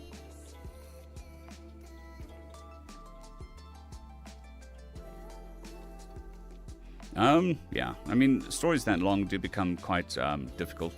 I mean, just for information's sake, when he's released it on, it's Ralph's Bloodthorn, when he released it on Audible, he grouped it by characters, which makes more sense. But when you're writing it in the moment, you're all over the place. And the longer you go, the more over the place you are. So that kind of does become a bit of a problem with the really, really long stories.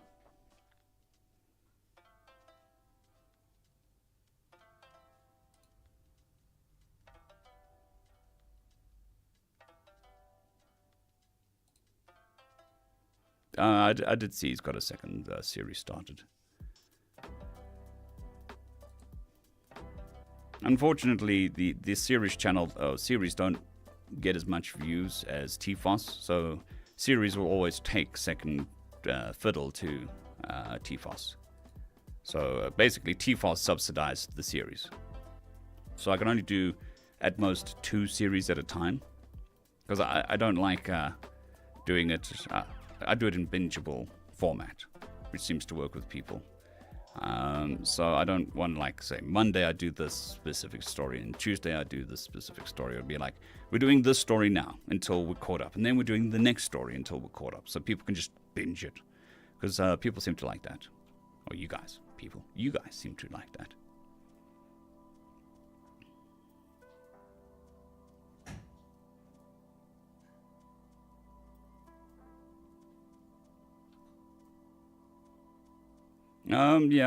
Sexual I won't do. It is one of the hard and fast rules because it's against YouTube. It'll get you into a lot of trouble with YouTube. I know Net Narrator got a community guideline strike specifically because of some of that content. Some of the sexualized content.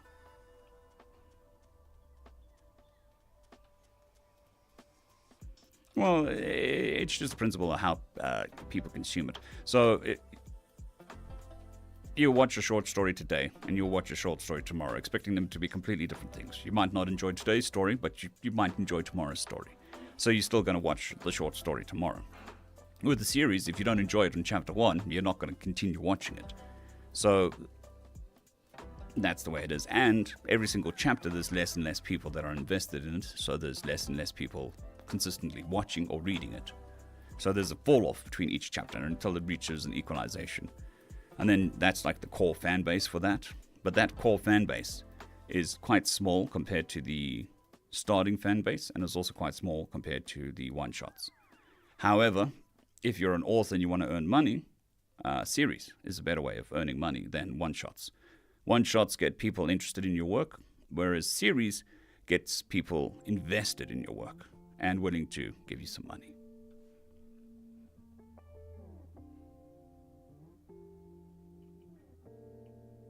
So series I don't have a problem with. I have tons of series that I can pull from at the moment. From authors that have said yes, and then also from Royal Road. It's just finding ones that fit, and then also where the average chapter length is between 10 and 20 minutes. So something like A Job for a Death Wielder, I think it's called. Each chapter is like 40 minutes long, so that's a bit much for a daily upload. That would be like a twice weekly upload. I look for daily stuff, so between or less than 15 minutes or 20 minutes. So Nature of Predators was 20 minutes an episode, about 20 minutes roughly per chapter, not episode.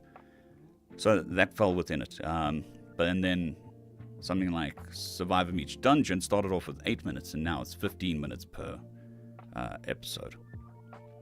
So it's still within realms, but I need to ration my time as much as I can to give the voice enough work.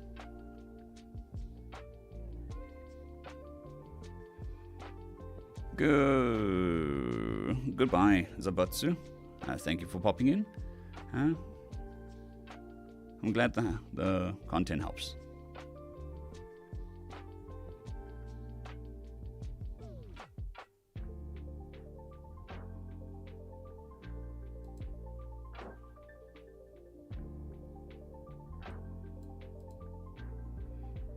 Yeah, I mean, I think it's more common on an online format where web series are more consistent or more accepted, should I say. So you get a lot of, this one is not my favorite way of doing it, people who put out an original short story when it's actually a prologue to a series. Instead of just like releasing a short story that becomes a series, like First Contact. First Contact was just a one-shot when it started. And then he happened to have the whole world built out, but he just wrote a one-off from the story. It was a standalone story, beginning, middle, and end. There was no cliffhanger or anything like that. But you also have authors that release a prologue of such, which ends in a massive cliffhanger to try to prompt people to, I'm going to do a series now. But that's what they intended in the beginning, was to do a series, and this is a prologue.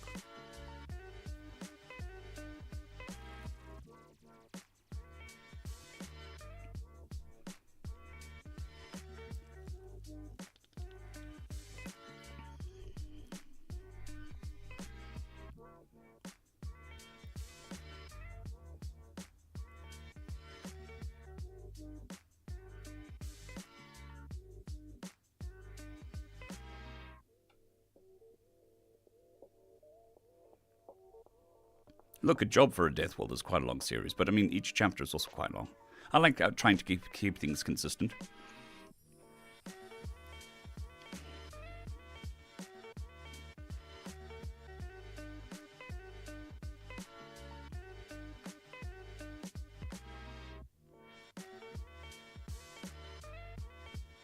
Delta's fun. It's always been fun. It's also one of the oldest series on the channel, well, that I started with, that's still available.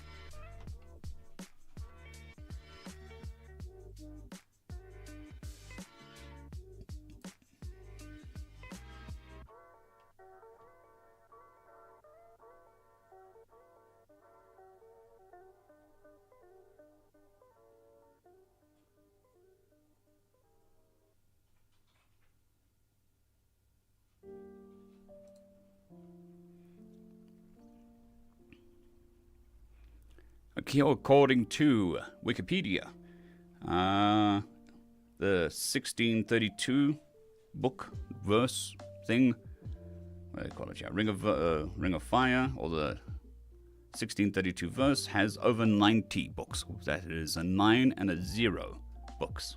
I imagine that includes all short stories and side projects.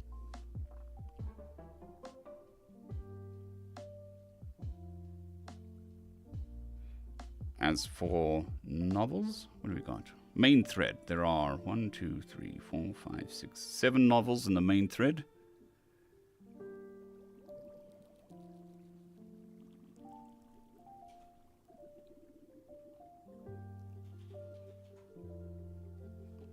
And then, yeah, there's a bunch of side stories and stuff. Good morning, Eddie. Hope you're doing well.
Just randomly clicking buttons and streams. Hopefully not crashing everything.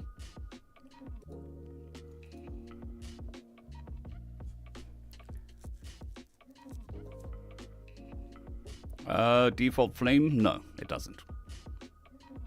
So the author would still maintain the rights to the audio content because it's not transforming anything.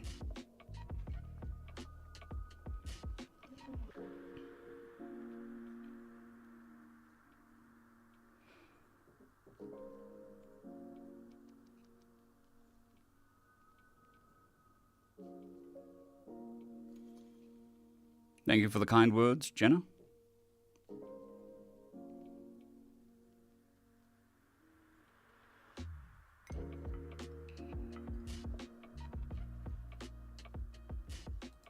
Thank you, Wolfos. Don't even think that Real Eagle is writing anymore. Haven't seen a story from him in a very long time. I did enjoy his stories. They had a nice bit of tongue-in-cheek to them, and then also just a different perspective.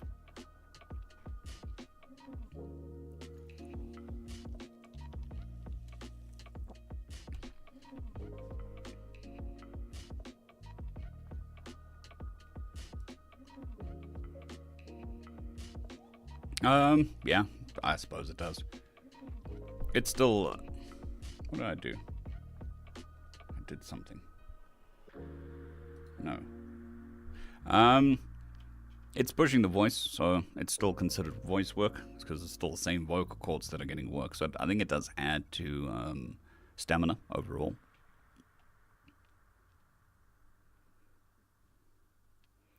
But just general chit-chat is a lot easier than the 10-minute story or a 15-minute story.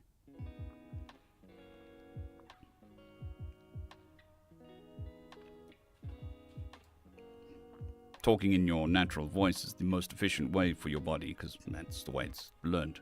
So it puts the least amount of strain on your voice.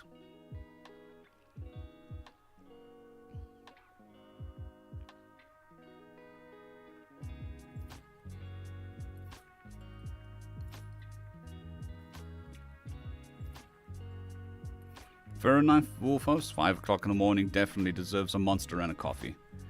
I've already finished my coffee, I think. No, there's still some coffee left. Throat feels okay. Still a bit tight, I want to say, but that's because of the scar. The scar here. So it feels like the skin is pushing against my throat a bit more. It feels like my Adam's apple is moving around more than before. But no pain or anything. That stopped quite a while back. It wasn't really that sore.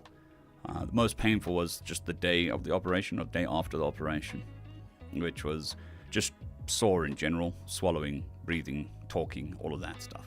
Swallowing was the worst, so it was very much like having a very an infected throat, if you can imagine that. And then after the second day, it was quite just a little achy.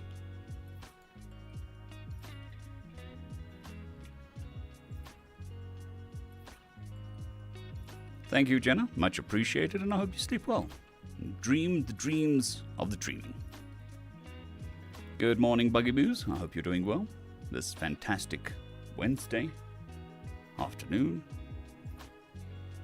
morning, evening.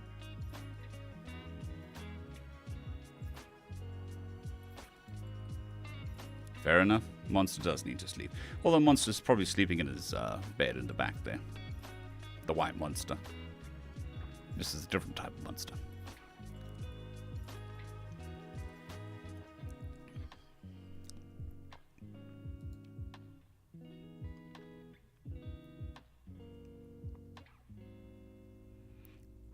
So they recommend, as a minimum for a streamer, you need to stream 3 days a week and 4 hours each time. Which means I'm not a streamer, because I have yet to break the 4-hour mark. Don't plan to do it today either. But once we start narrating more stories, that should be easier to do.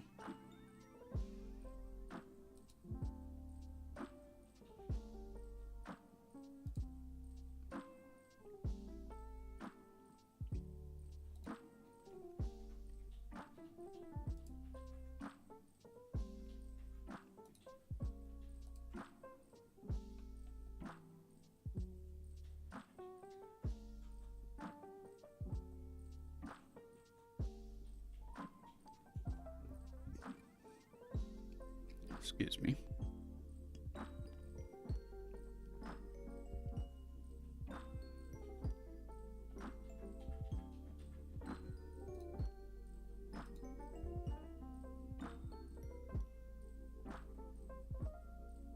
Yeah, I'm not too worried about the scar. Doesn't seem to be affecting my voice that much. Just feels a bit tight. There's nothing too bad about it. Plus, my beard hides it, so I really couldn't care about the scar. Scar tissue will definitely, especially on the throat, it'll loosen up. So, really not worried about it. Yeah, well, we have 42. 9 on Zita, or Twitter, or Elon Musk, or whatever the hell you want to call it. 31 on YouTube, and 2 on Twitch.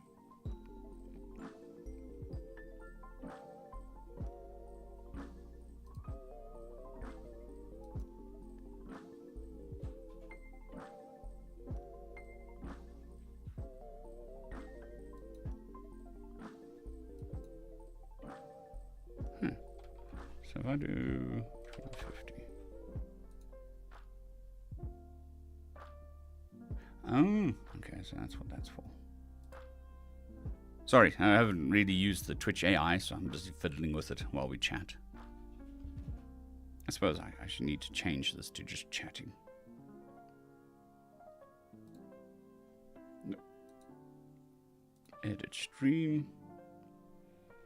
We are not arting at the moment, we are chatting.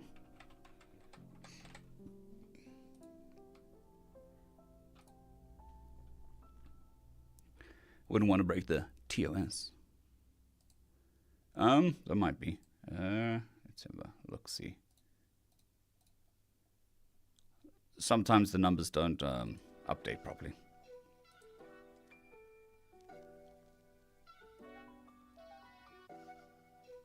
No, I've got 28 live viewers.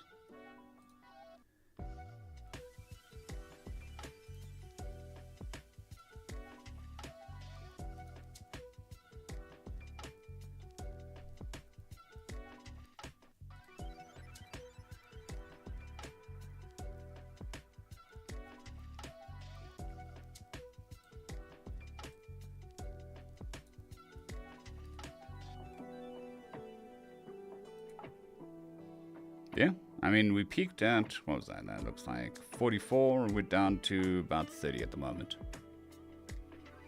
Which happens. It will fluctuate. I mean, it has been 2.5 hours.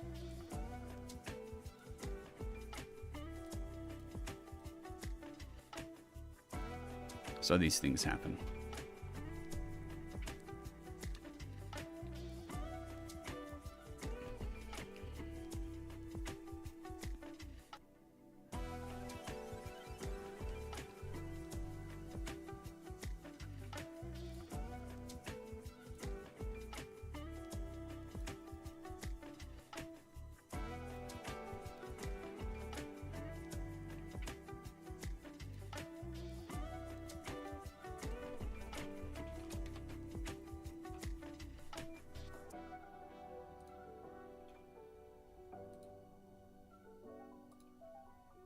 Just loading up a game and moving stuff around. Ah, yes.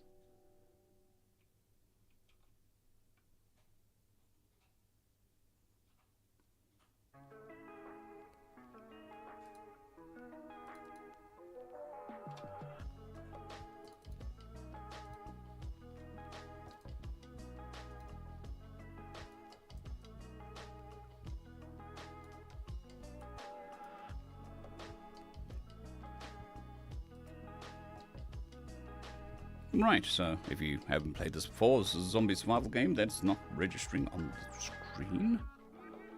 Why is it registering on the screen? Okay, something weird. I was doing this before.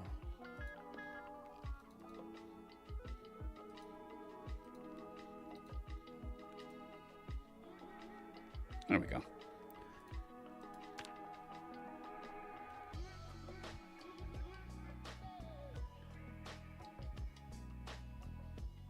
I'm not entirely sure. Let's go with China, earthquake. China, earthquake. Ooh, okay. That's a big one. It was a magnitude 7.4. 7.4 earthquake. Affected countries is Japan, Philippines, Taiwan, and China at 3:30 a.m. Taiwan, death toll rises. Earthquake, yeah, it's 5 hours, 3 hours. It's quite a big one. Well, big for me. We don't really get earthquakes here. So any earthquake's a big earthquake. It looks like it was in Taipei, mostly, that got hit.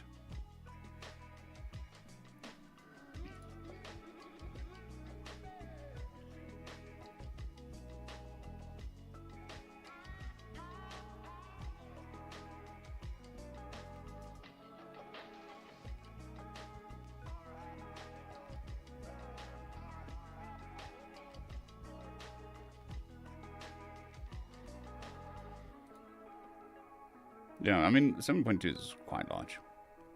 I'm not sure what the largest in America is, but I think it's around that area. The largest earthquake reported was Japan, I want to say. That was a couple of years ago. Okay, solo. We'll just play Apocalypse. We'll take it easy.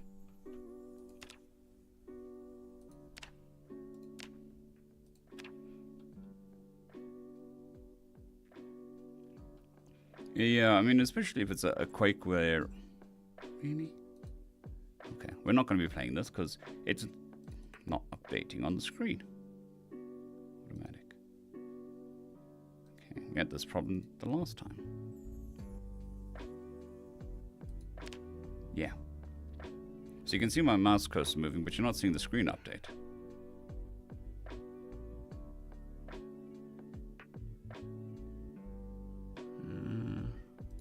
So we won't be playing this then. Quit. Doing the same thing I did the last time.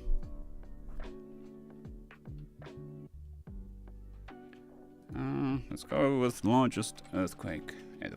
Earthquake ever.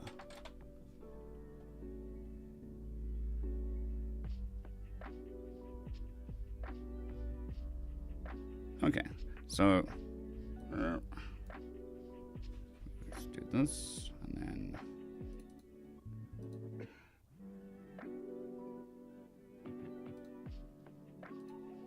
this is what comes up if you Google it. It is the 1960 Valdivia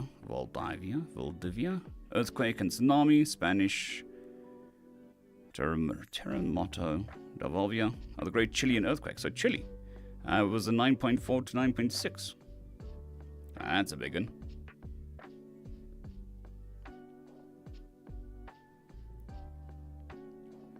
Rudinsky, you get bonus points. You called it. It was the Chile one. So they were cold and had an earthquake.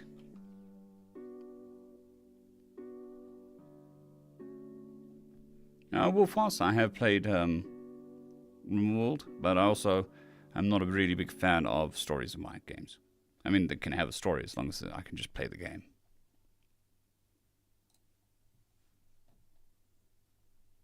If that makes sense.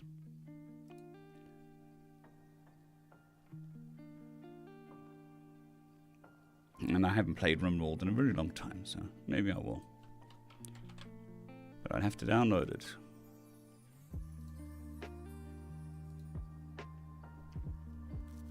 I don't even think I own the add-ons.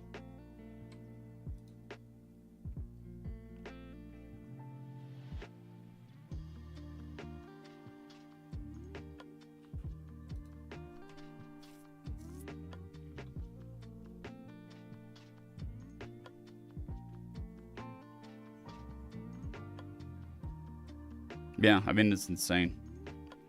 When Earth gets angry, basically just says, hold my beer, and then just shows you who's boss. Just no fucks given. Just here. This is what nature is. Okay, RimWorld downloaded. Let's add to cart. Sure. View my cart. We'll buy the DLC.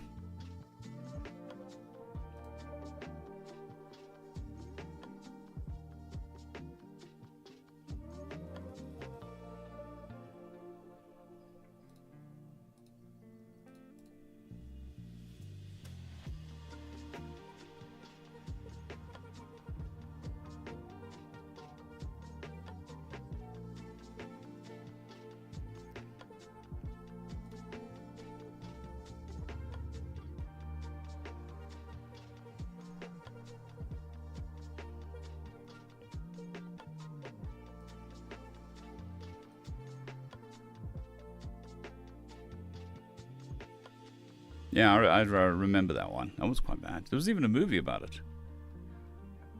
Cheers, Gene. Have a good day, or night, or sleep, or work, or whatever it happens to be.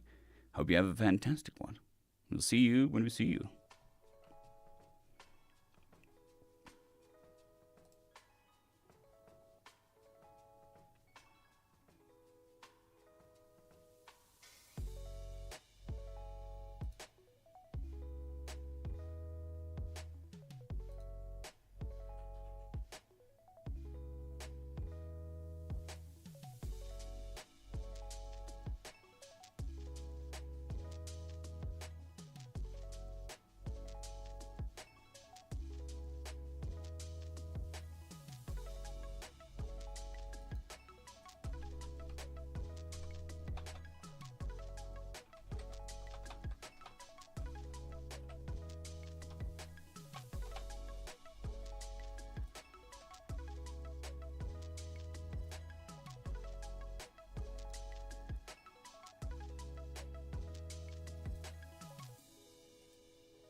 Well, I'm lucky I don't really have to deal with earthquakes and massive weather events.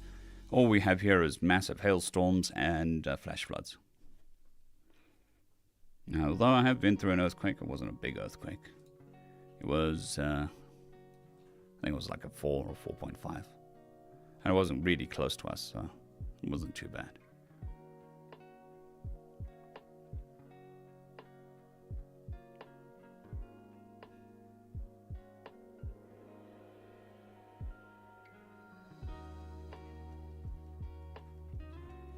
Fair enough, Sashchunga. Saska. Fair enough. Good afternoon, Bernard. Hope you're doing well.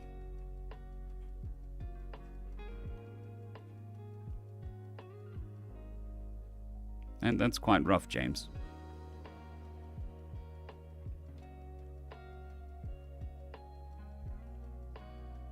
Now, I'll look at Newbert.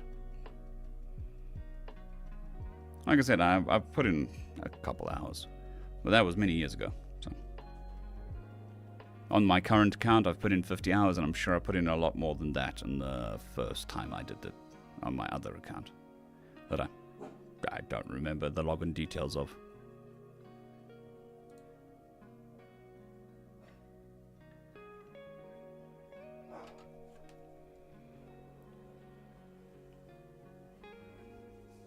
Okay, so it's Sasha.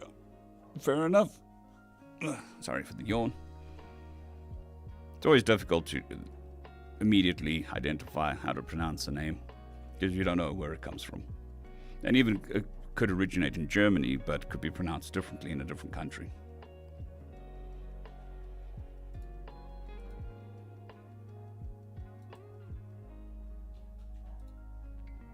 Now the dog is barking at something,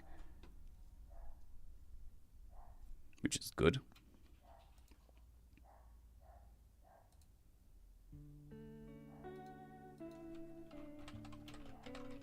Telling the world to leave us alone, protecting us from the evil leaves.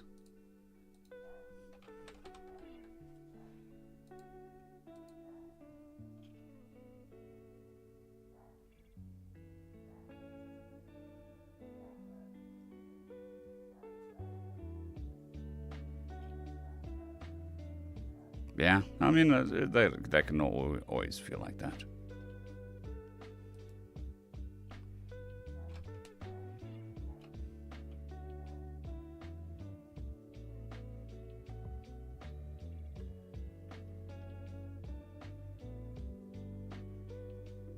That sucks.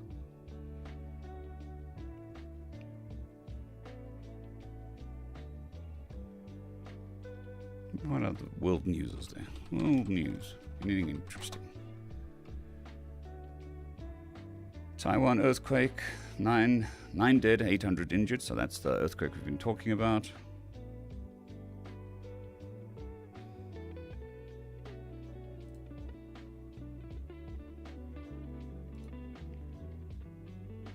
Lots of depressing stuff in world news. Violence, fighting, and bad shit.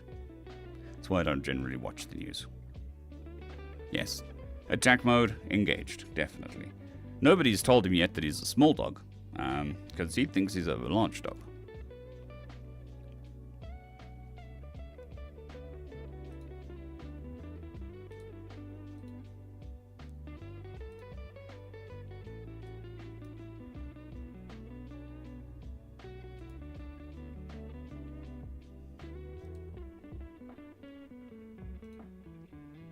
So, any games coming out in the future that everyone's looking forward to?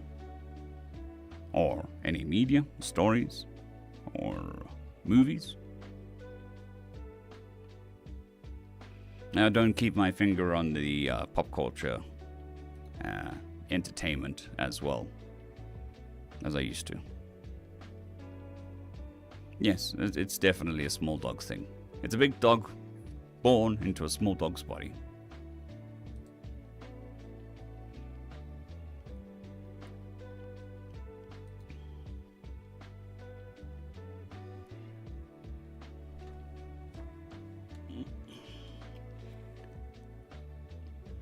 I think we'll call this a stream at 3 hours, so we've got 10 minutes of chatting to go. Chit, chat. And I can go eat lunch. Kingmakers. I'm guessing that's a game.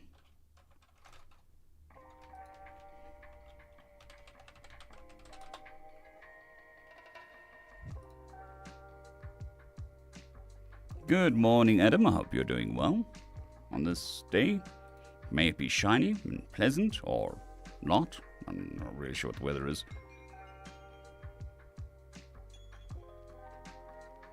No, I'm not really excited about Deadpool and Wolverine. Deadpool 2 was so much worse than Deadpool 1. So I think the studio's got a lot more involved in Deadpool and Wolverine. So I'm not really looking that forward to it.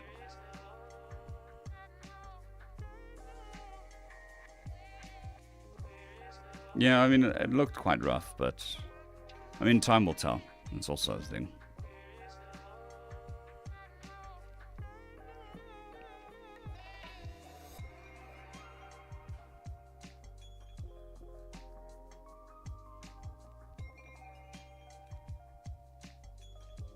Yes, giant dogs do want to stairs.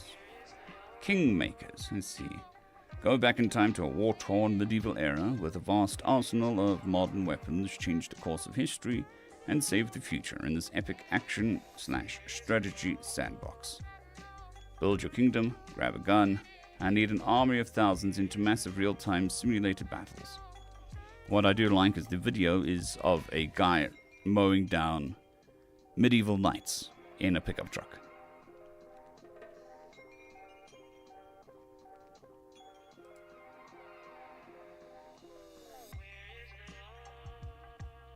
My dog is way too small to turn the tap on in the shower.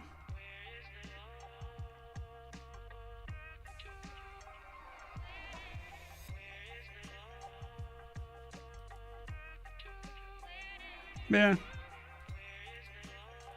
Sometimes just turning your brain off for mindless violence is, what the doctor ordered. Planned release date 2024. That's good. What is this? Single player? Online co-op? Yeah, I'll add that to my wish list.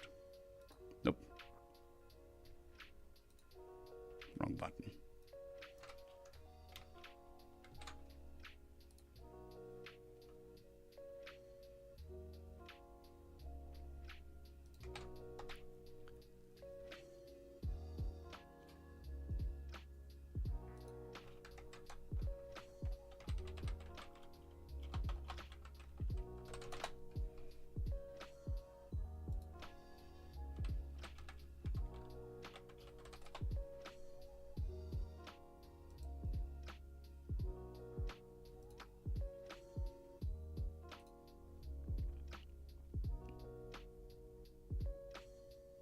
Fair enough. I mean, I use Project Zomboid for that.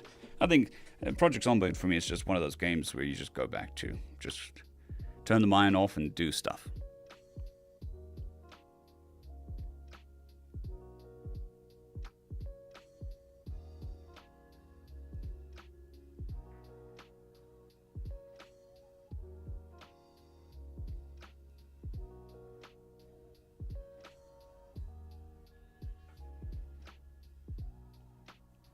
Not a problem, Eddie.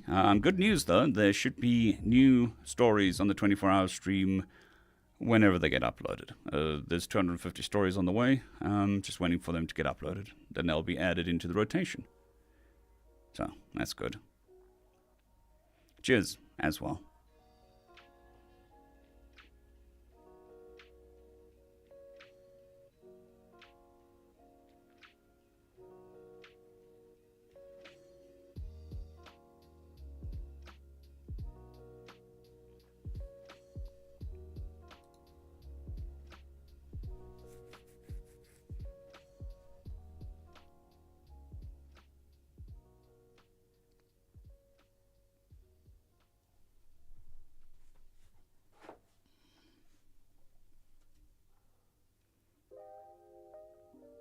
Good afternoon, RVB. Hope you're doing well.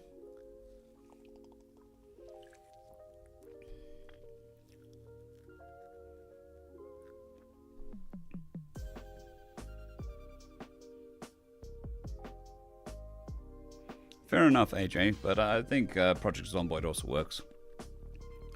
I picture the survivor as coming from the Project Zomboid universe, where he survived for years and years.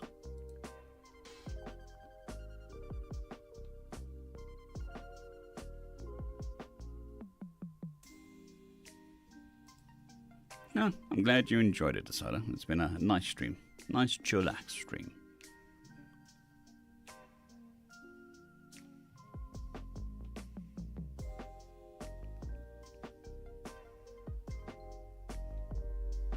But not for much longer.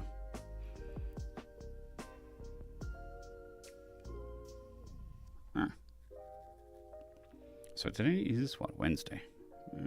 Wednesday. So over the next 2 days, I'm going to have to record 3 stories, probably, so that there's a story out for Saturday, and I can take a break on Saturday. And then on Sunday, I'll have to record 2 stories, so that I can go to the doctor on Monday. Something like that.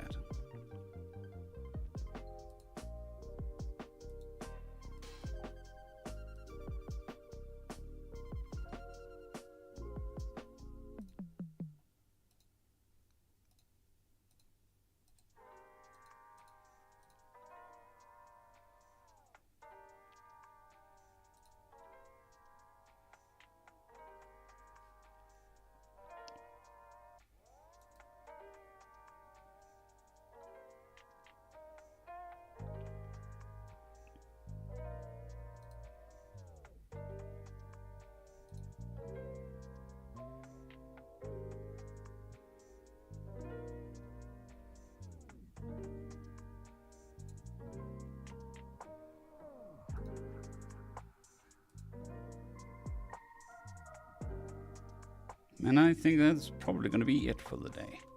Like I said, when we start recording more stories, these streams will go for longer, probably. And there'll be a lot less dead air and stuff. But at the moment, with 1 story a day, it's taking us about an hour and a half to get to that point. And then another hour of talking about planes and stuff. Or stuff and stuff. Or shipping ships and stuff. But yes, that is me for the day. Voice is getting a bit rough. Not terribly rough, but rough enough that I should probably stop talking too much. And I'll see you all tomorrow. I hope you have a fantastic one. Don't forget, there'll be a video out tonight of what we recorded today. So you want to see the end result? Just watch out for that video.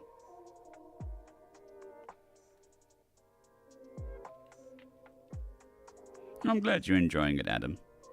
And hopefully interacting also helps. You know, ask questions, stuff like that. I don't mind answering questions. And if I did, I just don't answer them. Thank you, RVB. Thank you, James. Take care, everybody, and I'll see you tomorrow.